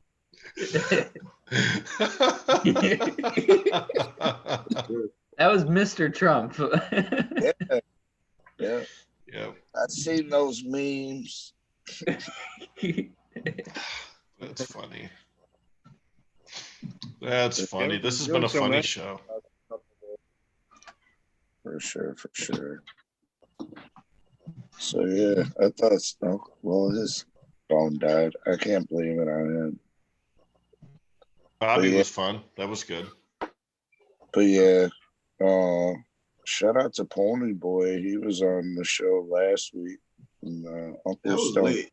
Los Peruanos? Yeah, I was gonna ask Uncle Stoner some questions about him, but he didn't. He ducked out. Pony Boy was lit, bro. Pony Boy was lit. He was. I'm fucking with that. He was lit. Definitely. Have you met him, Rick? I believe I did, but he probably would not remember. I mean, there are sometimes when you're backstage at like an event and you meet like 20 people. Yeah, for sure, for sure. But he's kind of memorable, right? Yeah, I mean, the first time I ever met him was the first time I went to Vegas, and I just knew him through IG, talking to him, and he was like, "Oh, just pull up." I was like, "Bet." And we went, and I went over there and smoked out, and it was like his brother's house, and it was cool as fuck. I'd rather fucking meet somebody like that than, One of it's Colin's plastic people, right? yeah, for sure. In this industry, man, there's so many real people. When I hear people say things like, well, I waited until the laws were passed before I did it because I wanted to do it right, I'm thinking to myself, you get no fucking history. You've never taken a chance at all. You played it safe the whole time. You were never out there beforehand. That tells me something about you, right? The real people, we've been balling for a bit. Yeah, for sure. I mean, there's so many people in the industry coming out that never even like touched the plant before. It's crazy, man. The people making the money, it just makes no damn sense, man. Yeah. The people that are making bank, it's just not right. And I mean, that's the part I don't like, man. Like I appreciate everything you guys have done to move cannabis forward, and not being part of the movement, but being the movement, but like that's the part of legalization and all of this that like makes me sick, that in the end the people that built this are the people that are being disenfranchised, and like this whole thing is being snatched away from them. I hate that. Well, remember, 2016, they passed the medical law, and we didn't do that. That came through the legislature. And this whole only the big guys get to play, set the bar really high, keep very few people involved in this. That's what the Michigan legislature did to us. Legalization was our attempt to fix that shit. We did things like removed penalties for having more cannabis than you're supposed to from your harvest. Expecting people only have 2.5 ounces after they have 12 plants grown is just bullshit. So we fixed it. And we tried to fix some things with the business program too, the MMFLA. But some of the things that we envisioned with that program didn't get realized the way that we wanted it to by the Marijuana Regulatory Agency. And that's just the nature of petitioning. All the words you can use have to be able to fit on a petition sheet. So sometimes instead of creating detailed programs, you have to create ideas, concepts, and outlines, and then expect that once we pass the law, that the regulatory agencies are going to honor your original intention and create a program that reflects that. And oftentimes we found that not to be the case with the legalization program. And that's just the nature of how they negotiate shit. And that's why I say we're on step 3 of a 10-step staircase, because we got some more places to climb. So there's going to be some improvement in expungement scenarios. There's a group of bills that are going to the legislature. There's room for improvement on the cannabis side of things. And there's going to have to probably be another session in which it gets addressed again. As of now, in the actual language, it says that it will allow for expungement for things that are made legal in the MRTMA. Under the MRTMA, people can grow cannabis, they can possess cannabis, they can drive it to somebody and give it to them as long as they're 21 and over. It's under 2.5 ounces, which is manufacturing and delivery. But those things are not actually included in expungement under this bill right now.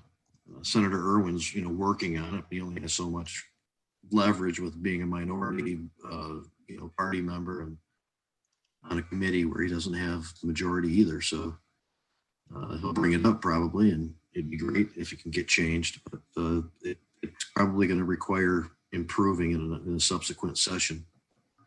But it will be an improvement overall to expungement scenarios at large, because the group of bills allows for things now where if people have more than one felony, you can still get it taken off your record. And there are improvements.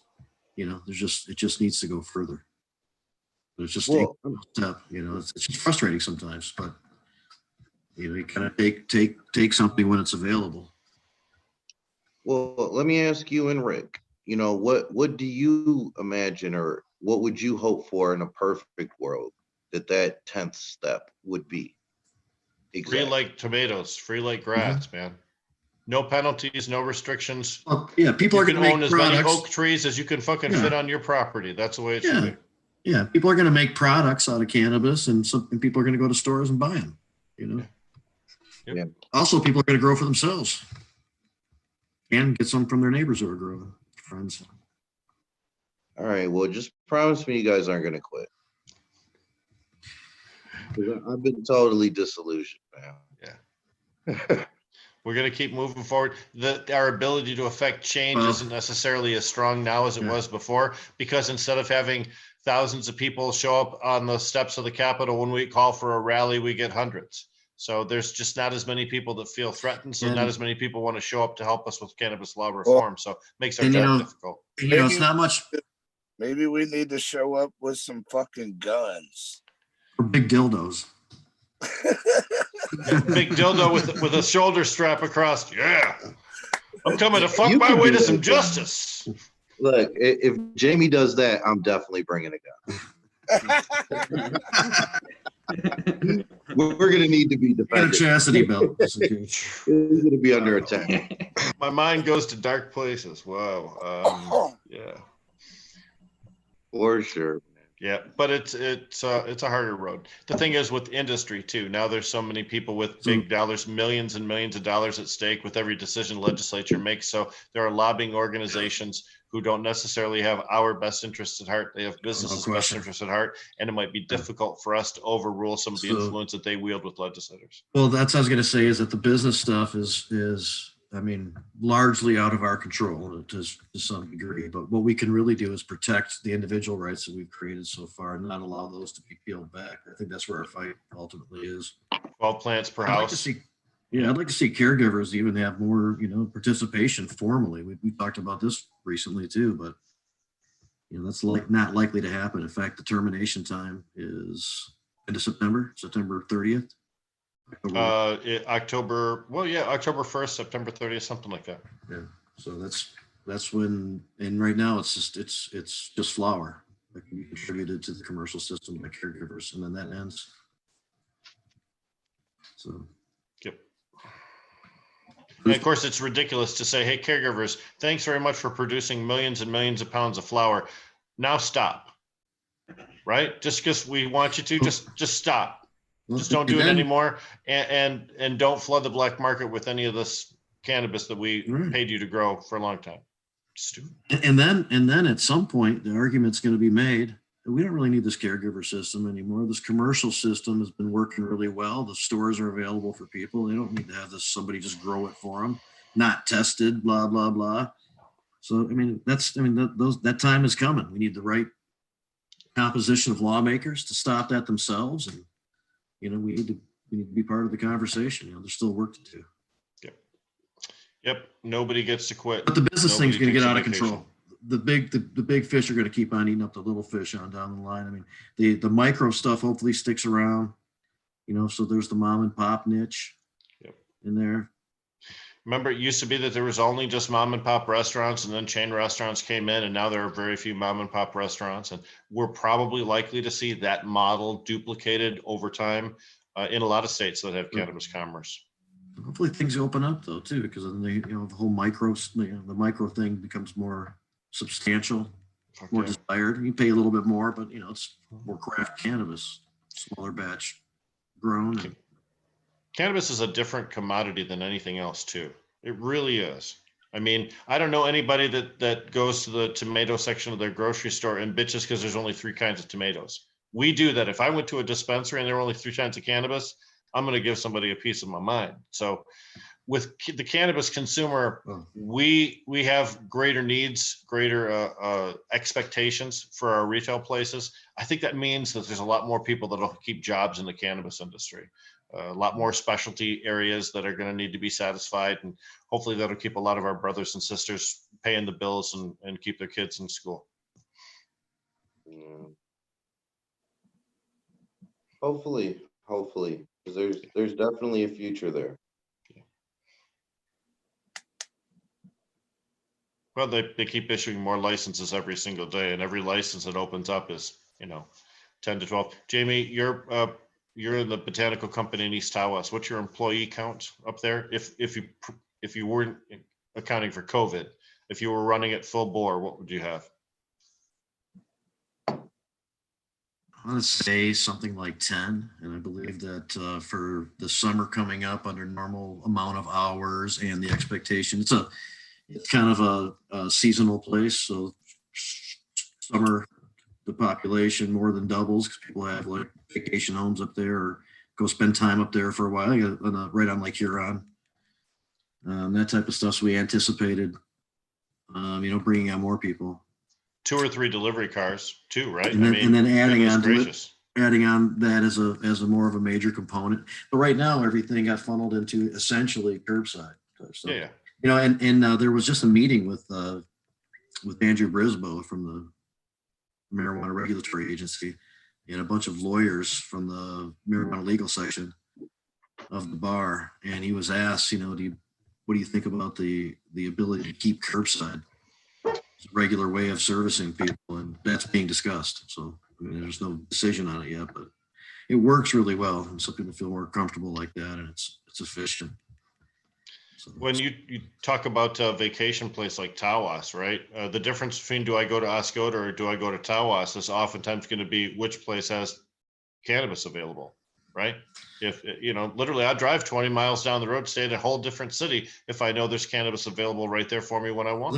There's a medical dispensary in Oscoda, and I'm just using it as an example. You know what I'm saying? Right. You pick one vacation place preferenced over the other based on whether or not they have a provisioning center in it, and that's how you reward your communities for being bold enough to take our businesses, is by kicking ass and taking names.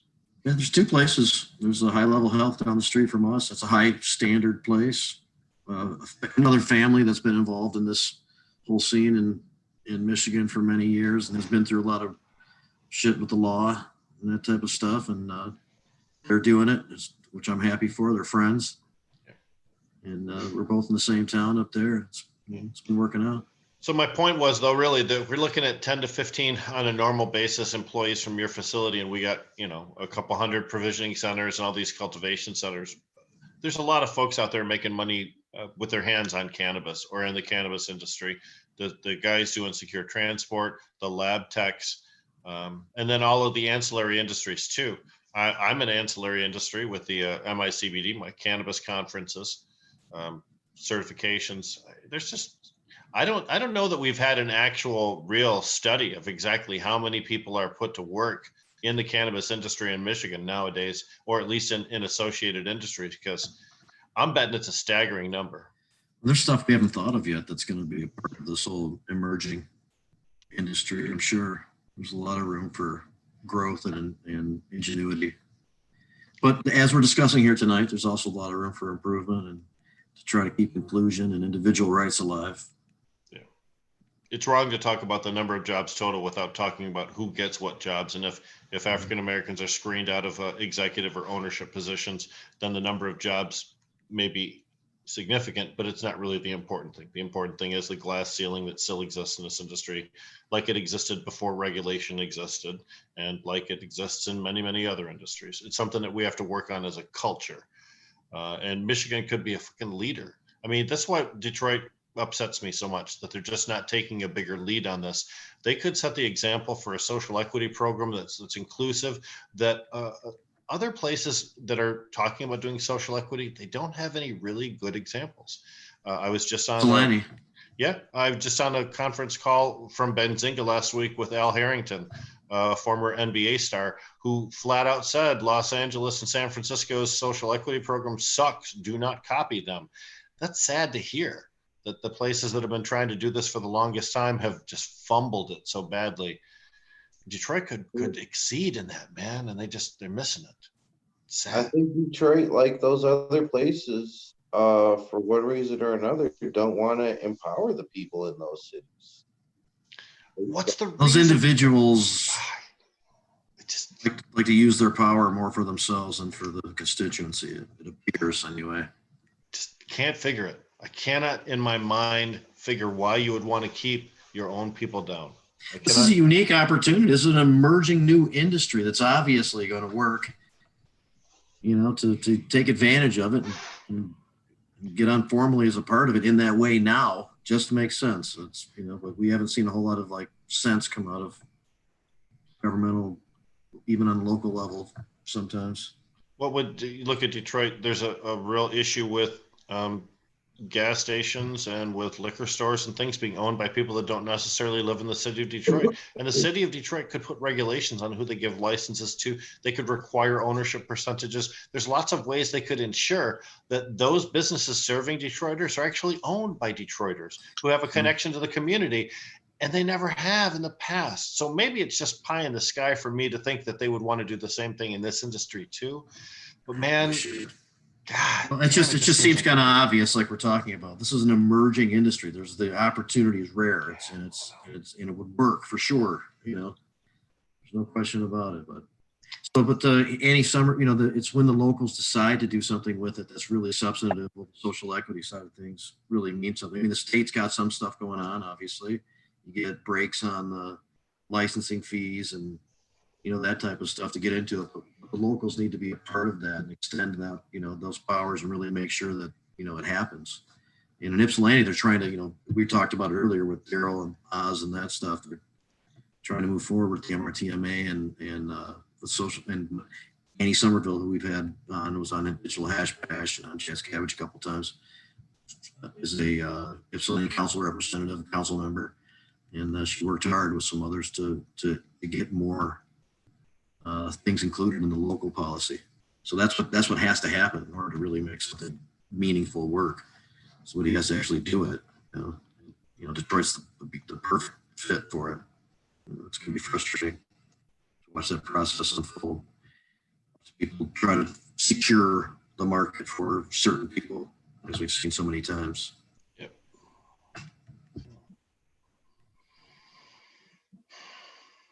Dolly the Llama says, if this was an AM or an FM station, this would be an AM station. I think she means this is boring. What the fuck? Oh, shit. That was probably, I thought that was I'm pretty sure. But, at the same time, we do have to have people on these boring facts so that we can do what we do, so that we can have fun. And man, these are the guys. Big salute to them. For sure. Thank you. Thank you. you. That shit is tedious, and man, I think it would steal my love for cannabis away from me having to fight that fight, man. But you guys are still here. That's why I said don't quit, and I won't. Hey man, there's a thing called there's activist burnout, and people either quit or take extended periods of time off, as a result of it. And one thing for sure. You have to be prepared to deal with just completely illogical interactions with people and get through that somehow in order to deal with it. I mean, somebody looking you right in the face and saying they're going to do something and they agree with you and then turn around and do the exact opposite and then kind of synthesize that, later on. So that's comes with the territory. Our community is really hampered because we don't have any communication vehicles, right? We don't have one magazine that everybody reads. We don't have one program that everybody watches. There's no way for all of the heads in Michigan to get info. So we have to deliver it in little bite-sized pieces when we can, and programs like this and like Jazz Cabbage Cafe and Planet Green Trees and some of the other interviews and things we do, because that's unfortunately the limitation that our community has right now. Now, maybe in a couple of years, there'll be that one kick-ass magazine that everybody fucking reads. And if it's in that mag, it's true. And that's how we get the message out. Maybe they're, right. But there's a paper called The Rolling Paper. It is. It might be biased, but it is good. Rick and I are in it regularly. So yeah, Jamie and I write columns for it. That's what he's adding it. But for right now, this is all we got, man. So I'm just grateful as fuck for Medical Mondays giving us an opportunity to come out and talk. Jamie and I would do a presentation once a month at Grow Green and Whitmore Lake, and we'd have half an hour to talk to people and take their questions and bring everybody's knowledge level up on what's going on around them. You got to take these advantages because we're hampered by not having any one central communication vehicle. Yeah, and I mean, maybe we fail, maybe we don't, man, but that's kind of like the mission statement of Medical Mondays. Like, we have people on here that everybody loves, and we have people on here that everybody hates, and we give everybody a chance to speak their piece and get it out there, because there really isn't a place to do that, like you said. Yep. And I don't know how to create that either. If I knew, I would do it. I've published 2 magazines in this industry. I've had internet portals, all that stuff too. If there was a magic formula to get everybody on the same page, I would have taken it. And it's just going to be one of those things where over time we develop something, but it ain't clear what it's going to be right now.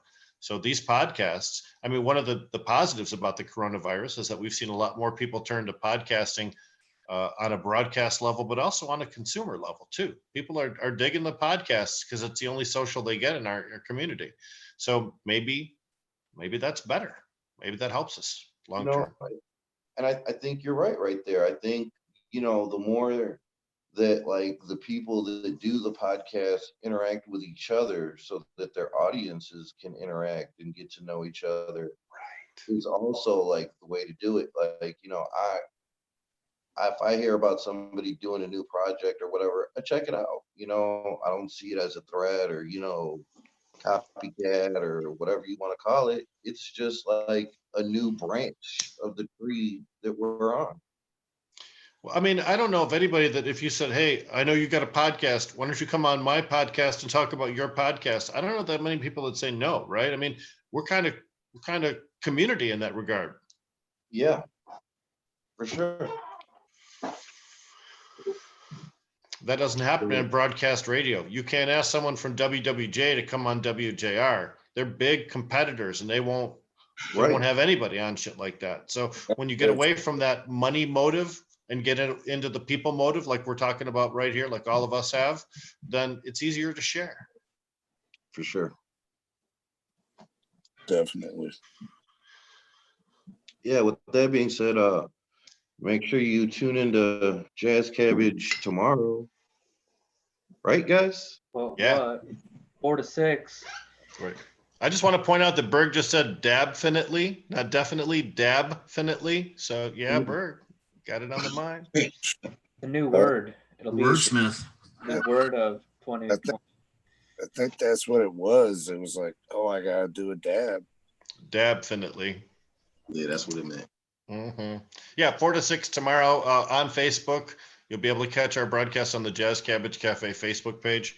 We have Basor on tomorrow. Jamie, did you mention a second guest tomorrow also? Nick Zettel. Yes, who's the Hash Bash coordinator and organizer. We'll talk about the digital Hash Bash broadcast and some of the other things, what the future might hold for the Hash Bash later this year. He's been on the show before. Yep. He's a good guy. Fine young man. He's with the Ohm of Medicine, which is a nice high standard kind of a place too. So Bobby West talking about having dreadlocks down to his knees. I could sort of see Nick Zatel in dreads. I could see him doing that. He had He dreads. He When had Did he was, really? Yep, when he was What? at U of M, and when he was, yeah, right. Nick had dreads. he did. He cut him off. When he was a student at U of M, and he was with this Students for Sensible Drug Policy, the student group. It's true. So Man. after these broadcasts, do you guys save them so that they're on YouTube and people can come back and watch them? Yeah, for Definitely. sure. So Definitely. I'd be curious to go back and see some of these from before we had the crisis, from like January, February. See what we were talking about, what our dreams, what the things were, going forward, what folks were talking about, just to see what I what know got what we were derailed. talking about. Yeah. We were talking about booth producers in the industry and outing them, getting them the fuck up out of here quickly. And COVID shut it all down. Well, and as you mentioned earlier, a lot of people don't understand cannabis. There's a lot of companies with money, understanding of big business operations, the ability to invest, get license and all that stuff, but It's all about money. It's Yeah. all about money. but without any understanding of the nature of cannabis. It's the groups that have that element as part of their team are the ones that end up doing a little bit better.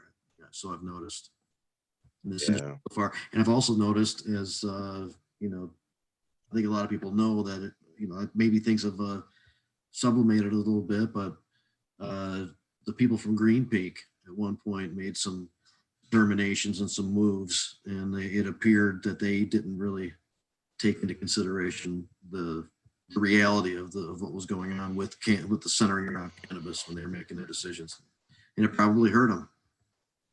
So it is a part of being successful in the commercial side of stuff, is understanding how this generally works. I shared an article today on Facebook about Florida, and there's one company that has a greater than 50% market share. There's a bunch of companies, but only one has like 46 dispensaries. They've, kind of got the whole state in a grip.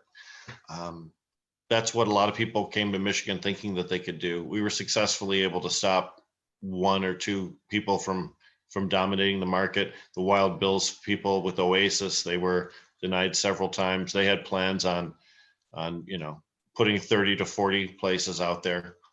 So it's still something we have to watch. They might still be working at it for all I know. I mean, let me ask you guys this. What do you guys think about, these commercial and, well, mostly commercial, but also medical companies that are producing products that require remediation before they make it to market, or they don't even bother, they just remediate it regardless, just so that they don't have to worry, as a time money saver. As far as I'm concerned, anything that's been remediated at any time should have an additional label on the packaging. If you're going to require packaging and you're pretending that packaging is for people to understand what they're having, you should tell people that that's been through a bunch of extra shit. I mean, we don't have any organic certification in the cannabis industry. I sure wish we did. But right now, we need them to stand up and give us all the information we need to make a good purchase decision. And I want to know, what'd you have to do to that shit before it got put in this bag? I'm saying. Yeah. I mean, like, you said, what were we worried about just before that? Just before the lockdown? That's what I was worried about. Yeah. I was willing to sacrifice all these friendships and all of that just to make sure that, like, people know that there's a difference, and just stop giving them money and they'll go away. It's really simple. It's a capitalist standards for testing are too strict too. There's room for improvement there for sure. But some cultivators have learned, to be timely with certain practices and avoid, getting levels too high, and are passing those tests and are getting some decent cannabis in the market, but not often, and not as good as what some of the caregivers are still doing.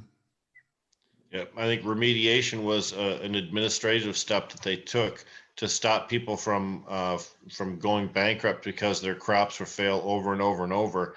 And although maybe that helped some people not go bankrupt, I don't necessarily think that it meant that we had a better quality cannabis on the market for that. If we're testing for terpenes and THC, and that's about it, you know, some of the other things. When it goes through remediation, I just have to believe that there's been something extra that's changed about the plant that's maybe not reflected in the normal testing procedure. I mean, Scooter, you're nodding your head. You feel that way, right? Hell yeah. Yeah, no, exactly easy. So normally the remediations and microbial levels are high according to the state standard, which again could stand to be fixed. And they go through like an ionizer kind of a machine, you know, ozone. And then even with different extracts, they have like CRC that they can run on it, where it just is like corrects the color and the smell and the appearance, and you know, it basically gets all the good shit out of bullshit, whether it's, you know, got pesticides or whatever careless thing these people did with their cannabis. And I don't know, to me it just seems like all this legislation has led to a market where like that is not acceptable, but a viable like commercial strategy is to just get a bunch of weed and wash it and put it out up for testing and flood the market with some bullshit. And I think people that in the early days have shitty product are really going to suffer brand identity problems later on. Because I know if I spark something up and I am like, what the fuck? I'm remembering the name of that company. Now I may not remember every time I said, but I remember every time I said, what the fuck? Yeah, I was just gonna say it has to stand the market test. So those who are fucking around and putting out, you know, if they want to put out Budweiser, you know, style bud, so to speak, then it should be really cheap. And then somebody does it for economic reasons. You know, like it works. It's not the best, but it works. It's cheap. You know, mids or regs. Yeah. Typical corporate strategies, bean counters making decisions, man. Fill the place with the plant that yields the best, not necessarily the one that tastes the best, you know, and cut corners on all the pesticides, on everything you do, instead of, you know, baby your plants like a regular gardener would do. When you have bean counters making decisions that cultivators should be making, then I think you have a problem in your garden. And that's my concern with corporate cannabis. We talked about this a lot for the last few years, is the loss of diversity of cannabis opportunities, man. If you need Blue Dream's not a great yielder. A lot of places are not going to want to grow Blue Dream because they need to get X number of yield per each individual pot, or else the bean counters get angry. But people motherfucking need Blue Dream. So, you know, there's some specialty strains that may not be commercially attractive, but are necessary for people's treatment regimen. And I worry that they did disappear from the market. Yeah, I share in that fear. Yeah, because when you're only looking at each plant as what's the yield per whatever. Those people who are really sensitive and need very specific things, which there certainly are out there, you know, maybe the caregiver system's a good fit. You know, somebody who's going to, you know, consistently produce for them in that way. That's why we can't allow any peel back of what already exists. If anything, remove more restrictions, allow unlimited grows. That type of thing. When you go to Kroger and you want a special kind of something, you can talk to the grocer. He can't do a damn thing for you. If his supplier doesn't have the thing you want, he can't provide it for you. When you deal with a caregiver, you talk right to the guy who actually can deliver what you're talking to. Yeah. So when you deal on that level, patient to caregiver, you can get that, please grow this one special strain for me because of my special needs, and get somebody who cares. Yeah, no, and I mean, you know, it goes down to the seed. It's important as far as the genetics, because like you say, people need Blue Dream, but They need like a quality seed grown in a certain way for it to be the So, blue you know what? dream that's actually going to help them. Yeah. And even with that, like cannabis is like so beautiful and unique that, you know, you might have to get Blue Dream from a couple of growers to find that particular one that just really does it for you. Mhm. And, The, you know, it would be great if dispensaries like facilitated that in some way. But well, really, or you know, something they just, separate, like the ability to breed along with other licenses that are possible. Maybe there should be one that's specifically about breeding, and you can have 10,000 plants. I mean, only a little bit it turns into actual usable bud because you'd have to you'd have to create some to know what the genetics are producing and test it and stuff like that. But there's a need for that. That's, you know, you could keep some good genetics flowing for people. And Roach is opportunity. Roach is right though. I mean, not all Blue Dreams created equal. We don't have one particular genetic signature that says this is Blue Dream and that's the only thing that's Blue Dream, and you can't call it Blue Dream if it's not this. It doesn't exist. So there's something called Leaf Finder. Jamie, you familiar with this? Where but that's also but also like the more that the tests are showing, the more like components on down the line on the list, those people who are really sensitive can start seeing a trend in what's showing up in the plant when they're getting benefit from it, and what things are more common in the strains that they're getting benefit from. If you can see the testing for it and have, you know, a nice list of components there, then people can start choosing their cannabis and know that it has a fair chance of working for them because of the trends and the consistency that they've seen. I just don't see a lot of people reading a whole big terpene list, Roach. What about you? Yeah, no, I agree with you, Rick. Like you said, man, you know, you need to be able, as a patient, you need to be able to talk to your caregiver directly. Like dispensaries just don't function in the patient system. It doesn't serve them the way they need to be served. You know, not only are the people behind the counter not usually like, you know, done research or anywhere near as smart as C Murder, you know what I'm saying? So they can't even direct the patient once they're in the store. And then, you know, like let's say, okay, I heard Rick Thompson talking on Medical Mondays about Blue Dream. So I'm going to go down here and I'm going to get Blue Dream from this dispensary. I'm going to get myself a nice half ounce.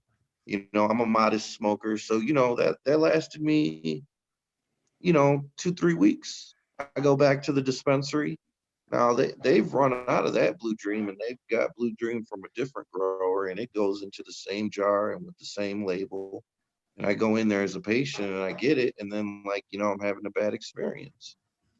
That's where you'd probably, you know, if you were paying attention to the testing and the components in the plant, you could determine that there was a difference between those strains. But you do get some level of consistency. It depends on the circumstances. It's also a new world we're kind of entering into. You know. Yeah. I mean, you know, it might not be right for every patient, but I think like patients should you know, and you're right. Patient, you know, where there or the caregiver system where you can go to somebody that like actually cares about you and your situation. So there are people in the commercial stores that fit that description. I mean, I like to believe at the botanical company, we train our people to do that, to talk about, you know, things that are other than just the label of sativa and indica and the THC number, and, you know, try to get a little bit more into, you know, what's working with that person and their individual system and how to try those things out and the other components of the plant and, you know, that type of stuff. So it depends, but I've been to places where it's obvious that the people helping out didn't really know a whole lot about it and how to really guide somebody through that conversation. I spent a lot of time in dispensaries. I'll tell you what, 95% of the people in dispensaries are looking for a Starbucks type experience. They want to come in, they want to see what you got, they want to make a purchase and get the F out. There are some people who really need consultations, and people should be available for those. And that's what we're talking about. Those people are really sensitive and need specific things, kind of, you know, and you have to guide them. Yeah, and you know, let me just say, like, you know, my whole support for the cannabis movement doesn't come for selfish reasons. Like, I could always get some fire. I always knew some people. You know, I think I would have been good regardless. But it's like for like the people with actual conditions so that they don't have to go to the places I go and do the things that, to check in and, spend time and all of this shit. Like they can just go get some medicine and go home. And I know like Detroit is in a bubble in so many ways, and it includes in cannabis, like everything that you're saying, Jamie. I've talked with Colin about, and he's like, it's not like that, Roach. And I know like it's not like that where you guys are at, but like here in Detroit, man, it's horrible. These dispensaries suck. People are just like bring them in, get them out, bring them in, get them out, right? Yeah, that the experience, patients know man. more than the bud tenders. It's ridiculous. No, because I heard In Colorado also. I personally heard people talking about the curbside, being convenient, but at the same time, you don't see the product before you get it. It's just handed to you. You're ordering on name, right? Yep. Like That's true. so And also that was a problem. Like there was little spots in the city where you could go and pick up dime bags or whatever, and people would be lined up just like they are right now for COVID. And like it would be going good for like a couple of weeks, a couple of months, and then the police would raid it and shit because it was causing attention. But now it's deemed an essential service. Yeah, felonious activity to an essential business. Like curbside service. Man, and we used to get the worst thing they would say is these hand-to-hand transfers, right? This is what a lot of people, caregivers, when cops would bust in, they did never arrest patients. They would arrest the caregiver that did the thing, and they would bust them for a hand-to-hand transfer. But yet curbside delivery is exactly a hand-to-hand transfer that they've endorsed. And they jack so many people up for that over the years. Just, People are still incarcerated for activity that's I know. allowed now. That's a problem. I know. That's for sure. Yeah, Makes me sick, man. It's like exactly trapping. Like you give your money to somebody and somebody else gives you the product and then you skirt off. You walk up to the car. What do you need? What do you need? Okay, I'll be right back. You run into the building. You come back out. All right. He goes, switch later. Guy. Right. That's it. It's exactly trap. That's sales tax and excise tax.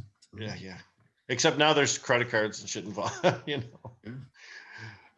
But you can look at it as a sign of how far we've come, or you can look at it as a sign of how ridiculously oppressive the last decades have been on cannabis patients. And I'm choosing ridiculously oppressive on cannabis patients for the last decades because we never deserved any of the shit they gave us. All of this over a plant. Come on. And the people that got hurt over this plant got hurt because of the criminalization of the plant, not because of the use of the plant. So it's a plant that does cool things inside and outside our bodies, inside and outside of the earth. Like anything it comes in contact with, it enhances in its own way, naturally. Did you catch this on our Hash Bash digital broadcast? A guitarist named Tom Wall actually played music with a cannabis plant. He hooked electrodes up to the cannabis plant and then measured the wave that it's generating and interpreted that in music. And then he played his guitar along to the synthesized version of the plant, and the plant responded to his music. You have got to check it out. Cannabis plants. I swear to God, man, it's like a 7-minute video. You got to watch it. What's his name? Tom Wall. It's Jamie's good friend. Yeah, Tom Wall. It's very good. In fact, he's good friends with Nick Zattel. They're both How do you spell the last name? A-L-L? W-A-L-L. It's right on YouTube. I've got it on my page. You can look up Tom Wall Hash Bash 2020 and give it a watch. It's pretty fucking cool.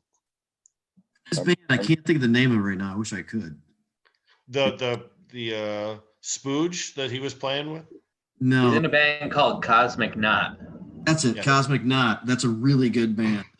And the cannabis plant was called Cosmic Spooge. So yes. Yeah. Check that. The band he was jamming with, yeah. Wow. Yeah, no, but yeah, it's amazing. You put it in the ground, it fixes the ground, it fixes the air. You put it in your body, it fixes you. So let's Make take shit it a out step. of it, make fuel from it. I do this little bit of a speech when I talk publicly about this, but consider this: you've got the Amazon rainforest. It's being constantly chopped down so that they can grow grass to feed cattle, so that they can sell to McDonald's. And then when 3 or 4 years that grass is no good anymore, they chop down more trees. If instead of making those people sell cattle to McDonald's, let them grow hemp. You never have to leave that property. You can just regrow hemp over and over and over on the same piece of land. It doesn't get bad. It's got so many different cultural things. Plus, it stops erosion. It stops the trees being cut down for the Amazon. Then go to Africa. You've got arid nations with indigenous people who don't have any source of income, who don't have anything to do. When you give them the ability to grow hemp, it resolves so many kinds of problems that they have. It gives them food, Yeah, it's a fuel, superfood, fiber. yeah. Yep, it gives them a commodity they can sell on the international marketplace. It empowers people to be able to do things, and it's drought tolerant so that it can grow in places that other crops wouldn't. And then if you go to these places like Chernobyl, and what we're seeing is using this in Fukushima to soak up radiation out of the soil. When you look at the ability for hemp to reclaim dead lands, when you start opening up the international marketplace and to hemp, the future there's no limitations, man. There's no limits. Plus CBD. We're talking about new developments in CBD technology all the time. Damn. Plus mushrooms too. They're doing all that stuff as well. For sure. There's all kinds of things with the mind that we have no idea about that cannabis seems to help us understand. Jeff Frazier is an attorney that we sometimes work with at the Gomorrah Law. Gomorrah Law and Planet Green Trees. Jeff is going down to Colombia, to the Medellin area, which we know is famous for growing coca plants. And they're going to try and start a program where they encourage people to not grow cocoa, but to grow hemp instead. People don't want to grow cocoa. They grow it because they get the best dollar amount for it. They have all kinds of problems with narco terrorists and things like that too. They'd rather grow something else. And if you can get those people to grow hemp in that most fertile landscape, can you imagine a hemp farm in that kind of an environment? Those hemp stalks would be like 50 feet tall, man. Be like bamboo down there. That would just be the best. We have lots of opportunities. What's up, Roach? I wonder how that's going to work out. I hope he's okay. Yeah. He's an attorney, so he goes down and helps to negotiate different programs that they talk to about with the government. So probably not busting soil and planting seeds, but I hope that is a program that works out. Because if we can get that, I was hoping he wasn't riding out on a Jeep and knocking on doors like, "Hello, senor, I'd like to talk to you about hemp." Could you sign my petition, please? We'd like to get legalize hemp in Colombia. That'd be great. On a burro too. Oh shit! That would be quality. That would be a great YouTube or a Saturday Night Live skit or something like that. But well, shit, man, it's about that time, Roach. Man, it's been about that time, but it was good combo. I wasn't gonna break the rhythm. Yeah, for sure. Well, thanks for hosting tonight, man. Good call. Good show. I like Uncle Stoner. It was a good segment too. Yeah, thanks for joining us too, man, for talking when we were zoned out and all that good stuff. You know? Thanks for having us on, man. Appreciate it. Next week, you can have a contest. Where are Berg's eyes? People can be like looking for. There they are. Found them. Because before they were hiding. They're hiding. Those are quite seductive. I got a light shining on my face. So. Oh, that's what it is. That's what you tell the officer at the 3 a.m. when he's shining the flashlight in your face. Oh yeah, I always tell him that. Flashes those eyes at the officer. Lifts he off his chin and he's got no ticket, not arrested. Always got to go there. You want to give a shout out to all of our sponsors, Roach? Man, you know how I feel about that, bro. Put the screen up. Put the screen up. Big shout out to all of our sponsors. Shout out to MI Terp Farms for joining us tonight.